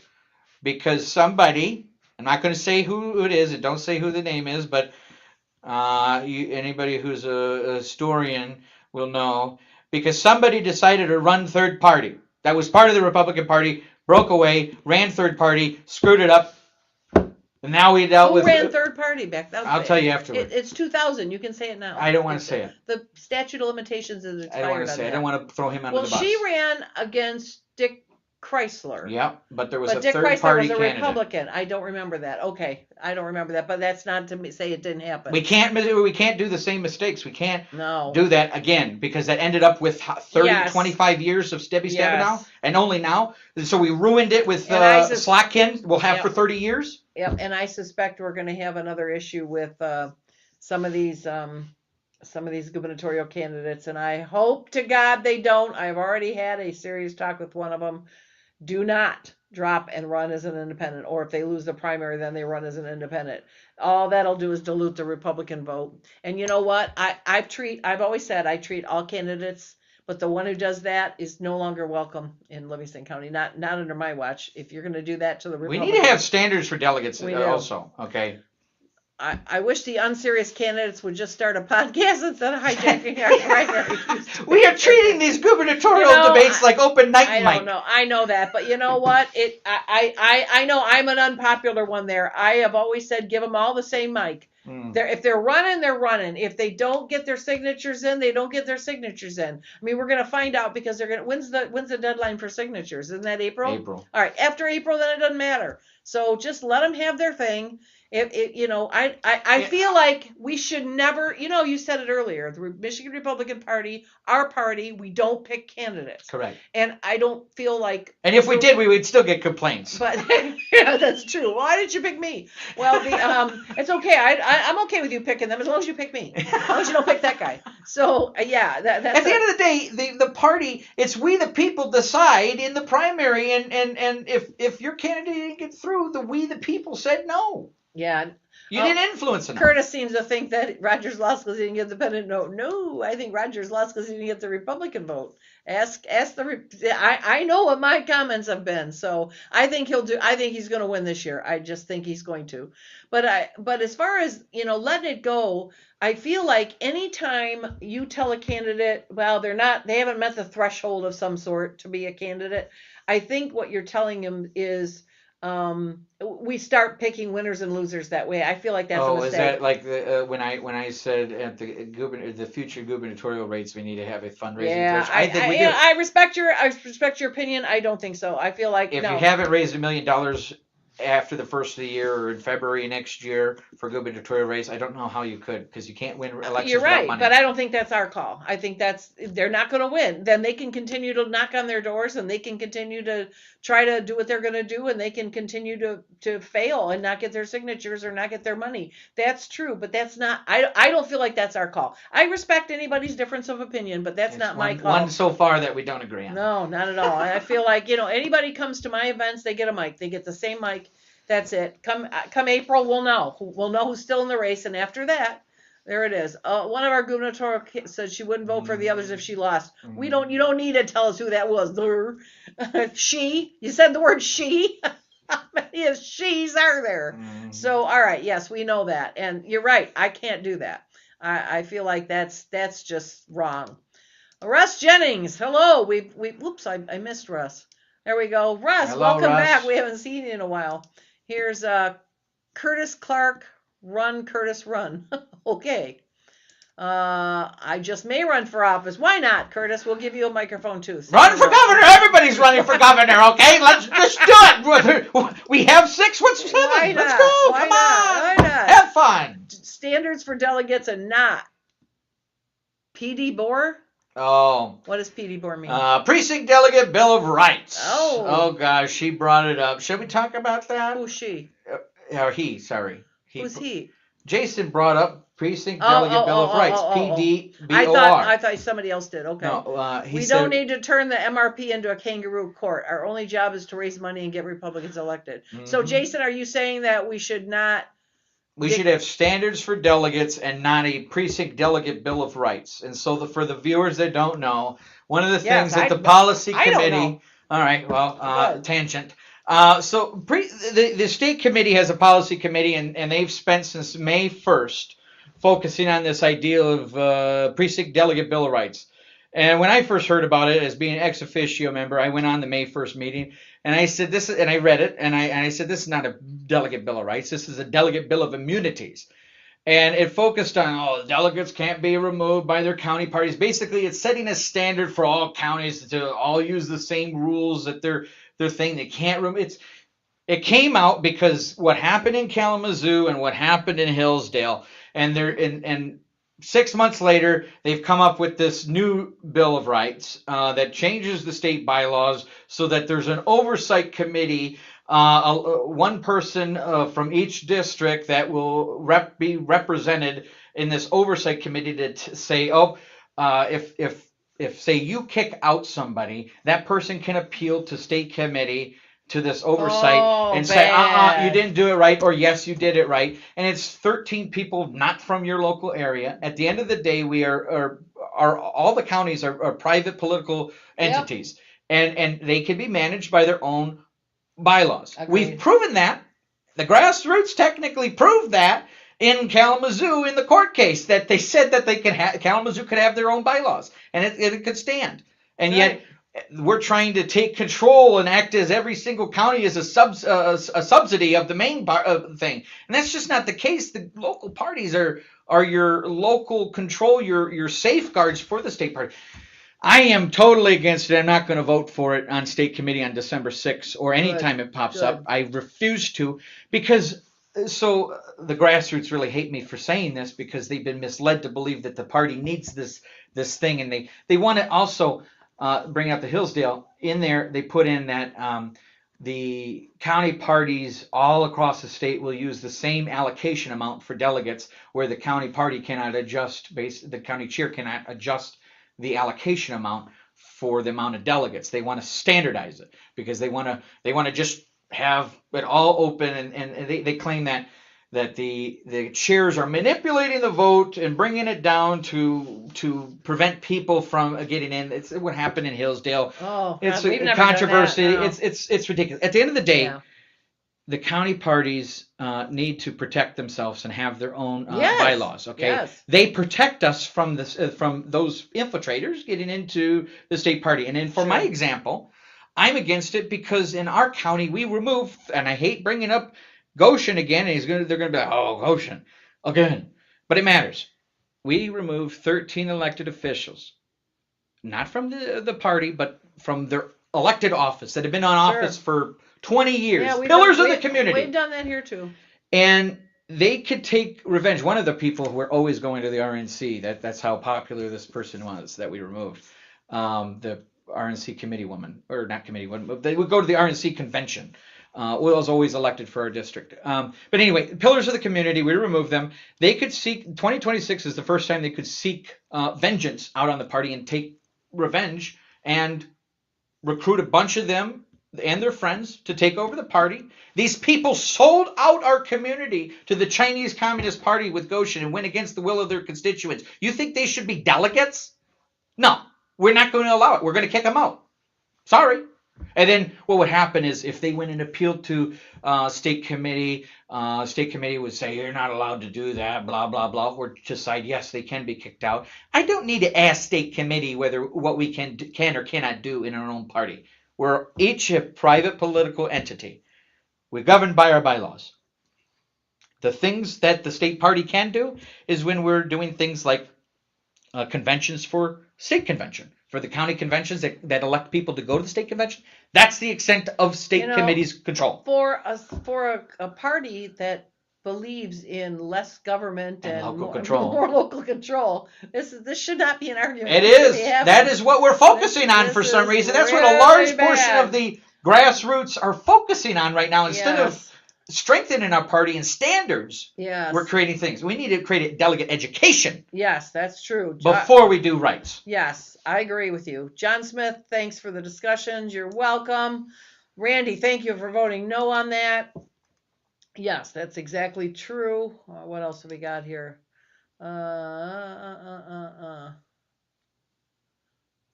Okay, I think we caught them all. What is the gas? What are you going to run for, Curtis? Tell me what you're going to run for. I'm curious now. So that'll be interesting to see. So, yeah, it is. It's bad, but I just, like I said, Delegate Bill of Responsibilities. I agree. We need the delegates need to have responsibilities. Far too many. 20% do 80% of the work. That's true. But you know what? That's true in the Rotary clubs. That's true in a party. But why are they delegates then? Or is it purely for the takeover? Well, I told you. I think there's two kinds. There's those who they think they want to be involved, and they think that's the way to do it. But then in our case, for a while there, they would join, but then they would never be contacted, reached out. Now we've got Sharon Lalio and Connie Robinson and Marcia Dix, the dynamic trio there, that they put on all kinds of events for our delegates. So our delegates are getting more and more engaged. And you're running for state senate, Curtis. Where? What area? So, and who are you going to run against? So that's what I want to know. So anyway, so that's where I think, and then you've got, but they don't know what to do. They're not being reached out to. And then you've got those that get recruited by those groups we were talking about, that they want to control who's in the party. So they think they can do better. Yeah. And you're talking about the Tea Party. When the Tea Party did that, it's funny because when that happened in our party here not too long ago, I had some members say to me, I wasn't the chair. I know, this was like a couple years ago. And I had some members tell me that they just came in and just doesn't matter how much work we put in, how much this. They think they can do better. And I looked at them and I said, but that's exactly what you did about 15 years ago when you came in with the Tea Party and you booted out that same group. Because I remember it's a cycle. We're in this cycle, perpetual cycle. Thank you, ladies, for the delegate training and meetings. Oh, yes, I was thinking, where are the ladies here? Yes, you're talking about Connie and Sharon. Yes, they do a dynamic job. They do. So we have, John wants to know, is the delegate title a state party position or role, or is county? It is county. It's county. Actually, it's county. It's elected on a precinct level. On the ballot, it says delegate That's right. to the county convention. And it's one group is Republican, one group is Democrat. So yes. And how many people actually win their delegate seat just because there was 7 slots available and 3 people ran? So I was elected by my constituents and represent. How many delegates actually go back to their constituents and say, who should we vote for party chair? Who should we? What resolutions should we do? Yeah. How many? When they say they're elected by their constituents to represent them, are they doing the job? Or are they voting for their faction, what their faction wants? We live in this echo chamber. We need to get outside the echo chamber. There you go. Joni agrees. There's more to being a delegate than just voting. Agreed. John Smith, precinct delegate is a county role. Yes. Thank you. All right. Curtis is going to run for Eric Nesbitt's seat against Kenny Clevenger and Chris Moriatis. Chris is Tanya Schumacher's son-in-law. Is that correct? I think. Then you got my good friend here, Mark, who thinks I'm an amazing chair. When I got people like you teeing this stuff up, Mark, how could I lose? So, or write-in voted for themselves. Yes, yeah. You can win with 1 vote if there's open seats. I know. It doesn't make any sense to me. They've taken it as if they're a sovereign citizen. They're like public. It's not. First of all, it's not public office. You know how many delegates have called me or county? Anyway, they've called me and had this debate with me, and they actually believe that they are in public office. The delegate slot is public office. It's not. It's not. It's not. If it was, then you would file a campaign finance report and you wouldn't be able to run for another position on the ballot. I had a very, very nice lady call me, probably summer, late-ish summer, July-ish, maybe June-ish. And she wanted to know, she called to tell me that she was having a great deal of trouble with one of my precinct delegates. Okay, tell me about how is my delegate giving you trouble? I mean, never ever have I ever thought about it. So I thought, I mean, never have I heard that. Nobody's ever told me, you know, how do you have trouble with a delegate? So I asked her to explain it, and she was talking about a local issue regarding getting roads done, and this was coming out, and this guy was coming out and telling her, well, as a precinct delegate, I say this, this, and this.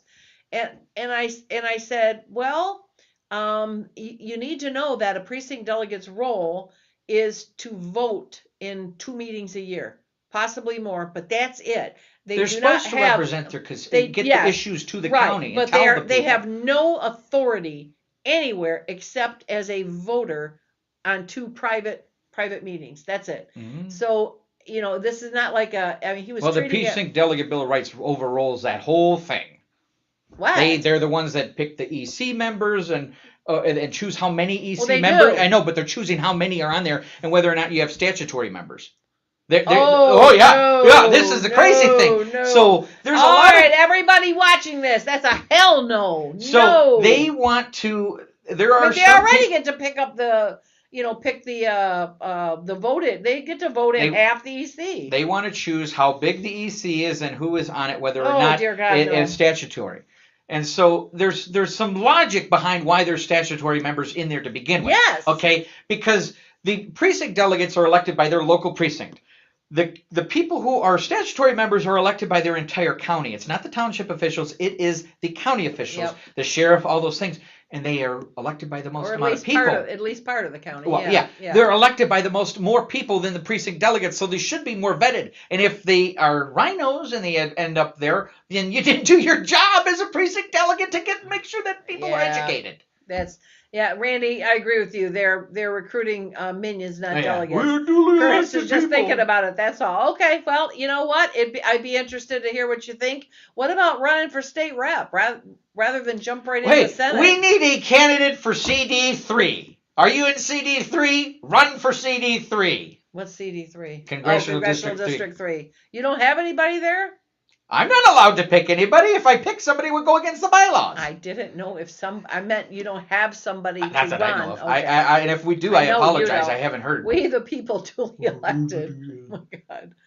Somebody blind typing. Okay. Well. No, it's sarcasm. Yes, I know it is. Okay. Yes. So, yes, I did not. The turnip truck I fell off of was not yesterday. Trust me on this. Anyway, so the I'm gonna get so much hate mail tomorrow, and it's gonna be all there because I know, but they're gonna no, they're gonna yell at me. Move that mic away from him. My God, he's breaking our eardrums. Sorry. I had an energy drink before getting here. Don't do that again. No, I'm gonna have you. Like a cup of, I don't usually allow drinking out here of any kind, no beverages on this, but we're gonna make an exception. If you were gonna give you like chamomile tea, maybe put a little rupee. I'd like to have fun. I just say it the way it is. That's all right. No, we're all right. I just needed to move that mic. That mic's really sensitive, and you get going and you start pounding the table. Yeah, I'm sorry. I'm passionate. Blame it on me, Chris. Randy, we blame everything on you, Randy. You got big shoulders. Randy, you need to come out here. You need to, because I've got something for you. I told you this before, so just so you know.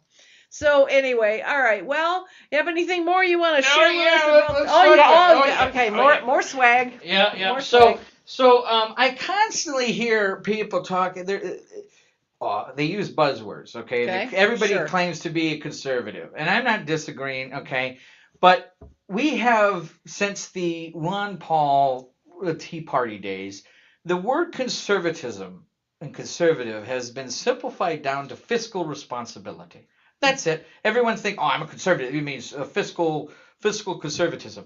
And everybody forgets about Russell Kirk and the conservative mind. Russell Kirk was the person who wrote the book, The Conservative Mind, this book, and created the conservative movement that brought us Ronald Reagan. And it is far more than fiscal responsibility. And there's so many people that don't even know about this and what conservatism actually means about tradition, moral order, family values, community, all these things that we hold true, and they have basically boiled it down to fiscal responsibility, and that means I'm conservative. And so I highly suggest that if you're conservative or think you're conservative, read more about conservatism and the history behind it, because conservatism, with the modern the conservative movement, with the conservative mind, this guy, Russell Kirk, is actually from Michigan, in Mecosta County. He wrote the book in 1952 as a dissertation for his doctorate of letters. He's the only American to ever receive a doctorate of letters from somewhere in the UK. But Annette Kirk is his wife. He died in 1984, but she has the Russell Kirk Center for Conservative Renewal or whatever. It's in Mecosta County. It's it's a think tank. It's a think tank for conservatism right here in Michigan. And people don't even know about it, that the conservative movement that brought us Ronald Reagan and others, Barry Goldwater, others, came from the conservative mind. You need to learn that. Did you know that?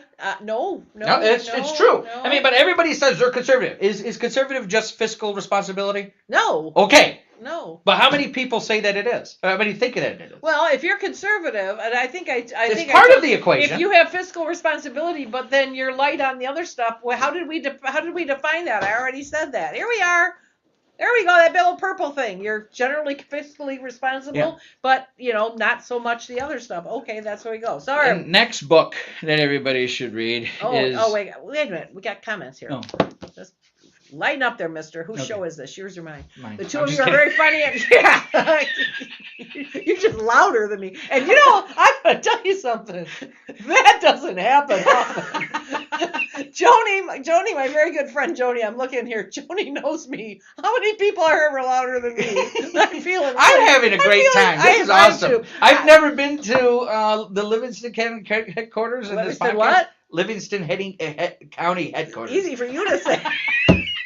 LCRP, man. Yeah, there you go. All right. You were very funny. Okay. Look at the back-to-back. We should be entertaining people. Okay. Jason loves the podcast. This is great. Yes, good. we have a good time. Maybe now, we should do this more often. We should do this more often. Here. Give grassroots updates. There. See right there? Join. That's what I say. If you love this, join our party. We do this. I mean, this is what we like to do on this podcast, and you really see the laugh when I start kicking the next one. Next one. Let's see. Haha, Chris doesn't need it. That's because I already drank one. Oh my God. You didn't know that. What didn't you know? God, no, that's like 5 comments ago. What didn't you know? What does that mean? Wait. No, he's talking about he didn't know about the conservative mind. Okay, and he's the most vocal person about whole constitutional conservatism, but he doesn't even know the history. No tacos for you either, Curtis. That's just how it goes. Chris has brought us to a different level tonight. Are you talking about volume level or? I'm sorry. I'm very passionate. I'm all right. I'm very passionate. No, I get it. I just moved. That's just a big old. I'm gonna put one of those. I'm gonna get you a better mic. No. That mic's just fine. It's very sensitive. That's all. No, I'm just teasing you. You're doing fine. So yes. Well, it seems like we've covered a lot of stuff. So what else? Anything else going on at MRP that we need to? Or you got the last book? I'm sorry, more toys. The last more book. Toys. Rules for Radicals by Saul Alinsky. If you want to understand the mindset and the blueprints for the Democrat Party, or the tactics that Obama and Hillary and AOC all use, you should read this book. This book is especially if you're grassroots. Okay, there's a lot of tactics that are exposed in this book that you will see, and once you see it, once you know it, once you see it, you'll never unsee it. Huh? And I'm not going to go into the details. I'm going to save this for when you read it. But it's a part of the toolbox as a Republican, especially a delegate or grassroots. You should be reading this book to understand what the left is doing and the tactics they use, because sometimes it's good to use the tactics that they use against them. Okay. But this guy is the same guy who mentored Hillary Clinton and Obama and them. Saul Alinsky. Is that the end of your little bag of tricks there? Yeah, I guess so. Okay, all right. I don't know if you got more. Bring it on now. No. That's all right. Okay, we're good. All right. So I had here. So precinct delegates. Let's talk about precinct delegates. You talk about that being an increase of precinct delegates. God, it's weird to go back to being serious now. Oh, that was like over an hour ago when we discussed that. I know, but I write it down so I can see it. Good. So, precinct delegates. You say that's a mark. An increase in precinct delegates is a mark of the grant. I would what say. Specifically are you? First of all, don't answer my question before I ask it. What specifically are you doing as grassroots chair to increase the number of precinct delegates? And once we get them, what are your recommendations on what we do with them from there? So there are areas, there are open delegate seats that should be filled for the most part if the county needs to fill. Like, for example, my county, we only have 13 people going to the state convention, so why do we need to have 500 delegates? It doesn't make sense because there's no reason to fight over it. But there are other areas that have open ones, and they're having a hard time filling alternate slots sometimes. Sure. And so there are areas that we need improvement on, and we need to fill slots with people that are actually, when I come across people that are engaged, I see all the time at AFP events that are not actually part of the party, or if they want to be engaged, they just never knew how, because I was one of those people that I've always been a Republican all my life. I thought the other side was very crazy, even in high school. But I never knew how to get engaged because the party doesn't do a very good job at recruitment unless you're part of the takeover recruitments. But we need to recruit delegates who are engaged and want to be involved and are focused on winning and taking back our state. So that's like a thank you, Captain Obvious kind of statement. Yeah, there. It should be. It is obvious. Now let's get to the verb, Herb. How? What's your what is your role in grassroots to help that happen, or what can you do with local counties? I am meeting with people. Anytime I'm meeting with people, I always have a stack of precinct the FDs in there. Okay. And if I meet them and I vet them and I'm talking to them, they want to be engaged. They know some history. They know the things. They're not going in blind, and they're not just angry. They're not an angry bird. Then I present it to them. I say, well, have you ever thought about it? And if they do, then I tell them to go to their county meetings. Right. Get involved now, not wait until you've been elected, or if you're going to be elected, or those that don't get elected just disappear. I mean, get engaged now. There's nothing wrong with being a guest member, paying dues, and learning the ropes. I mean, the ideal is supposed to be that the delegates are the volunteers. And so that's, again, with the precinct, what is the other metric of making sure these delegates are helping. If you're a delegate and you're not helping at all, I mean, heck, driving around and recording where the signs are. That's one of the databases I'm creating is making it so that we know from a bird's eye view that there's a lot of Republicans over here, and there's through the signs, but there's no Republican signs over here, just a bunch of Democrat signs. We should be putting signs over here. At minimum, if you don't want to door knock, that's fine. If you don't want to call people, that's fine. Right. At minimum, take notes of where these signs are and tell us where they're at, so we can properly put signs and meet areas we're not meeting. These are all. There's so much you could do and contribute, and there's a lot of people that don't. It's always the same people that are contributing, and everyone thinks there's a conspiracy of it's a gatekeeping. So there's some of that. Not here. But in the most part, we're struggling to get volunteers. Right.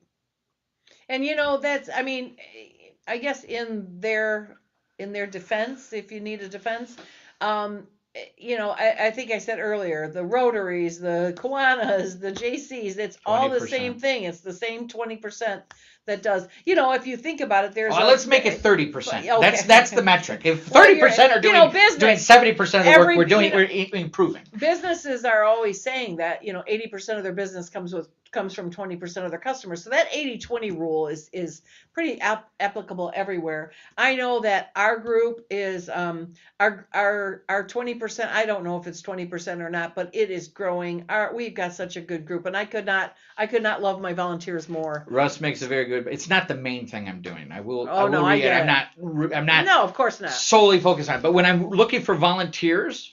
Yep. And I look through the data, and there's this person's a hard Republican based on the data that I have, and they're not a delegate or anything, and they actually want to volunteer. Well, okay, have you thought about it? That's Here, right. Sign up. That's a good That's how point here. I And approach it. Russ has a very good statement here, thinking that Michigan Republican parties waste a lot of resources trying to recruit precinct delegates. There's no Yes, resources right now. It's I said, well, we live in Livingston County. You didn't hear our great commission, the way we're run here. I suggest mass recruitment of volunteers first, then approach them. Well, that's kind of what I'm doing. That's kind of what I'm doing. It's also part of my job is volunteer recruitment. Scott, give him a taco. He gets tacos. Yes. If you approach my Republican voting neighbors with the process of becoming a PD, you're going to chase them away. Yes. Bingo. Yes. That's true. That is very good. Yeah. Good advice. Absolutely. And then we have our commission chair here that says, "Make America gobble again." Happy Turkey Day 25. It's Turkey Day Eve. It's Turkey Day Eve. Yes. It's not Turkey Day. Our Turkey Day's tomorrow. That's why he said that. I see. Okay. As a precinct delegate, he talks to the citizens often in Highland Park. Both, yeah, because you got 3 Republicans out there. I mean, come on, you come over and come to our neighborhood, big boy, and see how hard it is. Not $1,500. Yeah. I also go to a lot of city council and school board meetings, and we appreciate. Do you report back to your county party and tell them what's going on? No, because if it just goes to you and he comes on here and he tells us every single week. He does. Ask him. In Michigan, precinct delegates, often just called delegates, thank you for that, are technically county level positions, but they exist because of state law and the state ChatGPT response. party structure. Here's the clean breakdown. Short answer: precinct delegate is a county level party role created under state law, but governed by both the Michigan Republican Party and the county party. Where the role comes from, It's Michigan a ChatGPT election. response. I'm looking here. No, John put it on there. I'm reading it. Where the role comes from, Michigan election law, state law, the legal existence of precinct delegates is defined. Yes, you ran out of room. You goofball, you. Okay. Yes, he does. Thank you, Mars. We That's appreciate good. that. You are part of the minority of Yes, precinct yes. Well, delegates. he's a party. He lives in Wayne County. As Oh, a okay. Republican, he's a minority. Now, what you should He's be doing comfortable in that role. is training other people to do what you're doing because we need more people doing that. Both the rest of the Republicans. You're so mean against Wayne County. There's no Republicans there. What is all of District 13? It's not Highland Park. What? Oh, okay. All right. Highland Park. Okay. There's 2 of them there. So I tease him. I'm never mean to Mark. I love Mark. Okay. Mark has a great sense of humor, and I appreciate him coming every week without fail on this show. So and he contributes very, very well. But yes, so precinct delegates, I know we're putting in a big punch, but Russ, I think that was it Russ or Randy? Russ, yes. Russ, you made a good point, and that's true. We need to recruit volunteers. Yes, yeah, and that's part of my job too. We have, I put on, this is going to be the 3rd year in January. I started this 2 years ago with our local party, and this will be our 3rd year, and it has been wonderful that we have we do a strategic planning session. We take a whole Saturday. We get breakfast and lunch sponsors, and we do a strategic planning session. We spend the morning reviewing our last year's goals and everything, and we measuring and putting our data in, and then the second half of the day we break out and we create goals for the rest of the year. So this year, I mean, it was a piece of cake for us. We knew what we wanted. We knew where our boundaries were. If we're going to do this, we're going to do it this way. If we're going to do this, we're going to do it this You have to way. have a plan. Organize, we are execute. very, very strategic here. So we're going to Good. be doing ours in January again. And one of the things I think I want to bring up is that we need to have a great big volunteer roundup. Yes. Randy, I think I'm going to steal. Randy, Russ. Russ, I'm going to invite you to it. Simply, we're going to call it the Russ Jennings Volunteer Roundup. Can I come? Yes. Okay. But you got to stand like way over there so you don't yell people. Okay. You're going to intimidate them. Okay. So, all right, yeah. John Smith takes exception to your chat Oh, GBC. that's malarkey. It's fully That's written on his malarkey. side. He used the little check marks. All right, Mr. Vice Chair, I hope you know I'm a former school board member and a former city charter commissioner of Highland Park. Well, that's very good. Nice. Highland Park is the 13th congressional district. How many delegates do you get? 2? 3? I mean, I don't know. I don't know. I I'll can look it up. have to tell me. All right. John, we're just joking with you. Don't worry about it. I'm not. So here we go, John, again. You shush. It'd be nice to have an honest and fun debate on a subject like the Bill of Rights, the pros and cons. Well, that's really quick. No, it's too late. It's going to happen Cons. in All D6. It cons. is all That's cons. terrible. There should no I pros mean, for that. That is awful. That is absolutely awful. So. It's all virtue signaling. It's trying to fix a problem that is not the state party's issue. It's a No. local county issue, Yeah. and they've exploded it statewide into being the issue that everybody needs to care about. And the faction, one of the factions, because their people got removed, these factions statewide. Oh, the Patriots got removed. We got to protect the Patriots. And then I said, I kind of want to implement those county bylaws in my county to protect us against the people we removed. Yeah. And yet I'm a communist for wanting that. That's what they told me. I'm a communist for wanting that. Do you have the communist? I do. You know I guess what? I am. If the book fits. It does. I'm trying to warn us. I'm trying to warn us and protect us. So you That's have to know your why enemy. now we're starting to understand why you carry these books around a little bit better. All right. Now we got it. I think that complaining that you're being called a communist, well, you got that book in your briefcase. You might. That wonders me. Just That a you minute. have to know your enemy. We're working. Here's Mark. He's gonna yell about the 13th. We're working hard the 13th. We're doing better slowly but surely. You up to 3? I love Mark. I love that he's such a good he's a good sport, Mark is. All right. Well, I don't know where else we're gonna go. We've proven Chris is a communist. I gotta go now. I don't know what else to do. So precinct delegate. So thank you, Russ. We're gonna definitely put that idea up to the test. We will call it the Russ Jennings event. We'll have you out. We'll have Chris out. We'll have lots of stuff. We are gonna have a Christmas party coming up. I'm trying real hard to get one. I'm hoping to do December 11th. Well, and here comes Russ. He's going to interrupt you. You just like you're the Grinch now. You talk about Christmas present. Why should Jackson County be policed by state party? Because Hillsdale County party leaders. I mean, we have 83 counties, and about what is it? One or two have a problem. Exactly, that's a 95% success rate across the state. You know what? I guess I don't. I mean, the party is our county parties. They're county parties, and they should be run by the county. Yes. And if counties have a fight about it, then counties need to solve it however they solve it. People were saying, well, I got Tyler over here throwing my computer bag around. If people can be kicked out by their county bylaws, or their bylaws are written a certain way that could create dictators, and it's like, no, that's not the intent. But it's also some of these bylaws are written for individual counties that have these. They are written so there's continuity. So there's not every 2 years regrowing the county infrastructure. Well, I mean, when there was a takeover in Kent County, the party kind of went down the crapper, and then people complained because donors put money to try to fix it. Well, I think, too, that you have a situation, or you have a potential situation where you put a Bill of Rights in and you create dictators at the state level. Oh, that's true. So, what happens if the state committee and of those 13 people and the chair of the whole thing is not favorable to you, and now they're controlling this overseeing committee with all this power to decide if your bylaws are allowed or not allowed, or if you did the process correct? Yeah, that's and I think Russ said it very well. Why should any county be policed by the state party simply because there's a couple issues? You know, if you got a few issues, it's not a statewide issue. Then go fix those issues. But don't. Yeah, I'm really hoping that don't hinder my county's safety and my county's protection or ability to protect and implement bylaws. Aren't there a couple of counties with 2 counties? That's a good question, Curtis. You know, that's a good question, and I've heard of it. I know that at various conventions, there's been battles of no, we're the party. So then somebody has to make a decision. So what is your understanding, Chris, or anybody watching here?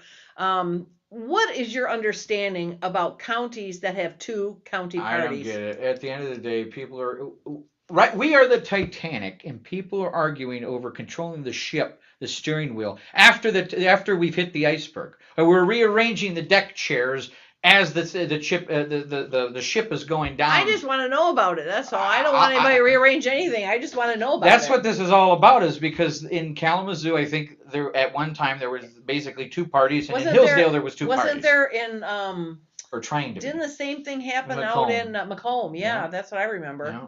So there's a couple of different parties. Are there still two parties? I mean, who's got? Come on, start typing. Who's got the skinny on this? I want to read it. If you get kicked out because the somebody bylaws texting me? in that county allow that to happen because you made somebody mad or you did something wrong or whatever the case may be, I don't care. That's your county's problem. If that happens and you still think that you provide value, then start a PAC. Prove everyone wrong. Do all the fundraising you want, and you're not controlled by bylaws. You're controlled by your own thing. Well, I think that I've seen different parties where the party actually, was taken over by whatever group. I remember when the Tea Party took over our group, or the group, whatever's there, in Livingston County, 150 years ago, whenever that was. And there was a group that kind of what then would have been called the establishment, that decided that we're going to start not a new GOP, but like a Republican 500 club or something. And, they were just going to do their own thing and support candidates their own ways and whatnot. I don't understand why, if that's what a community wants to do, then do it. Fight it out. Go figure it out. We have courts for that. You have bylaws for that. We have courts. I mean, they can. One of them, was it Monroe? No, I mean Monroe. Macomb. Oh yeah. Macomb. Didn't they take it? They took it to court, and they had to have a court. So did Kalamazoo. So did Hillsdale. All of them took it to court. So good. Then they took it to court. Why is anybody else? They want to create this oversight judicial system and turn it into a tribunal, basically. No. And the state party is going to be inundated with anybody who has a complaint. That's growing government. Does anybody not see that that's just wrong? Because they were affected and I was kicked out. No, it's growing the government. Mm-hmm. We are independents. We have our own thing. Keep our government small. We have our own bylaws. If you got 2 or 3 counties that want to fight it out, then they just have to fight it out. I think that the fights are going to get worse. Mm-hmm. Historically, you're going to have to create a new position, and it's going to be called the MRP Judicial Branch, and it's going to have to. Oh my! No, you shouldn't. You shouldn't. Not enough. We're supposed to be focusing on winning elections, not dealing with inter-party drama. I know. Especially this next year. If you're going to do something like that, don't do it this year. Mm-hmm. Do it. How about let's not focus on takeovers? I know. No. Can we at least grow the forest? Yeah. Let's just. That's a good idea. I like that. Yeah. There's not enough time. I just was wondering if they're still doing it, Russ. I didn't want the details. Oh, I'm sure. I just wanted if they're still having 2 counties and. One county doesn't even have a party because they broke some campaign finance laws years ago and never reclaimed. Which county? I think it's in the UP somewhere. Oh my gosh. You got all those UP people, all those UPs. It's a very small county, I think. Okay. At least it's instead of 83, it's 82, I think. It could have been fixed, but I think it's based on what I saw. They don't have a county. David, we're bummed too, and we're very disappointed. We were counting on you. We kept looking at our watch. You didn't show up for the majority of the conversation. However, just for you, we've got it on YouTube, so you can go back and laugh all the way through it all the way. Or be very angry. You can watch it, or you can be angry at him, but don't be angry at me. No, I don't do anything. No, you did nothing wrong. I did nothing wrong. I just spoke reasonably. Yeah. About communists. Spoke. You might not live that down this year. Maybe next year we'll let that one slide. This year we might have a couple more pokes. It just brought some big come on, that was good. That was quick. I can pat myself on the back. That was quick. Good job. Yeah, it was like, you don't need any Red Bull. No, you don't need energy drink. Oh my goodness. So all right, well, this is we're kind of wrapping up here at 9:17.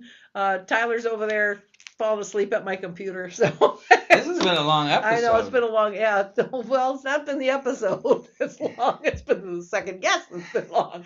It's a good thing. You know what? I was going to start you at 8, but Frank got done quicker, so we brought him in quicker, and it's a darn good thing. Oh my God, we'd be here till 7 o'clock.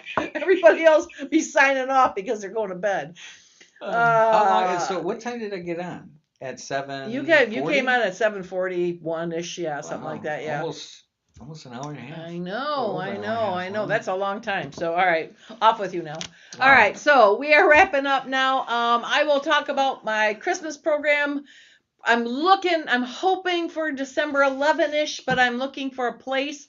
Next Tuesday, I will be able to describe it. Next Tuesday we have, and I'm surprised he's not on here. Either that or he's on here and he's on here and he's being very quiet, which that's very surprising. We have none other than our wonderful EC member Ron Gillard, and he's going to come in, and he called me at 7:00 this morning, just fired up about unity, and he wants to talk about it. So I asked him to talk. He wanted to talk to me, and I asked him to talk to everybody. Ron has really got some depth to him. He's kind of quiet at meetings and stuff, but boy, he gets going, and he's got a lot of depth to him. So we're gonna wind him up. We're gonna give him your energy drink next week, and then we're gonna wind him up and let him talk. But right here, this is where you hold up the energy drink to do a promo. Yes. So Ron's going to be on next week, but before Ron comes on next week on December 2nd, we have drum roll Secretary of State candidate Anthony Ferlini. We've had Monica, we've had Amanda Love. I know her last name is Love, but yes, Amanda. We've had Amanda, we've had Monica. So now we're having Anthony on, and he's going to talk about his Secretary of State race and his experience. So that's going to be a great show next week. I don't know. I just hope I'm going to have to call him and say, dude, you're going to have to look at the 25th. You're going to have to up your game here, buddy, because everybody, you cannot do a snore fest after today. So anyway, all right. We have great evenings, lots of super topics, informative discussion, laughter. Safe driving, both of you. Happy Thanksgiving. Thanks, Joni, and we appreciate you coming on every week. All right, for everybody that came and watched and chipped in and made us laugh, thank you for that. And thanks, Chris, for coming out. Thank you for inviting me. See, we're allowed to do that now at the end. Okay. So yeah, Okay. so no kicking. So thanks for making the drive out here. We're going to definitely have you out here again. We invite you, Randy, Russ, will invite you out to our Christmas party. We're going to have it out here, and we're going to have a blast. You guys missed the best party of the year. We had our Ronald Reagan Day, cowboy barn, square dancing, line dancing, square dancing.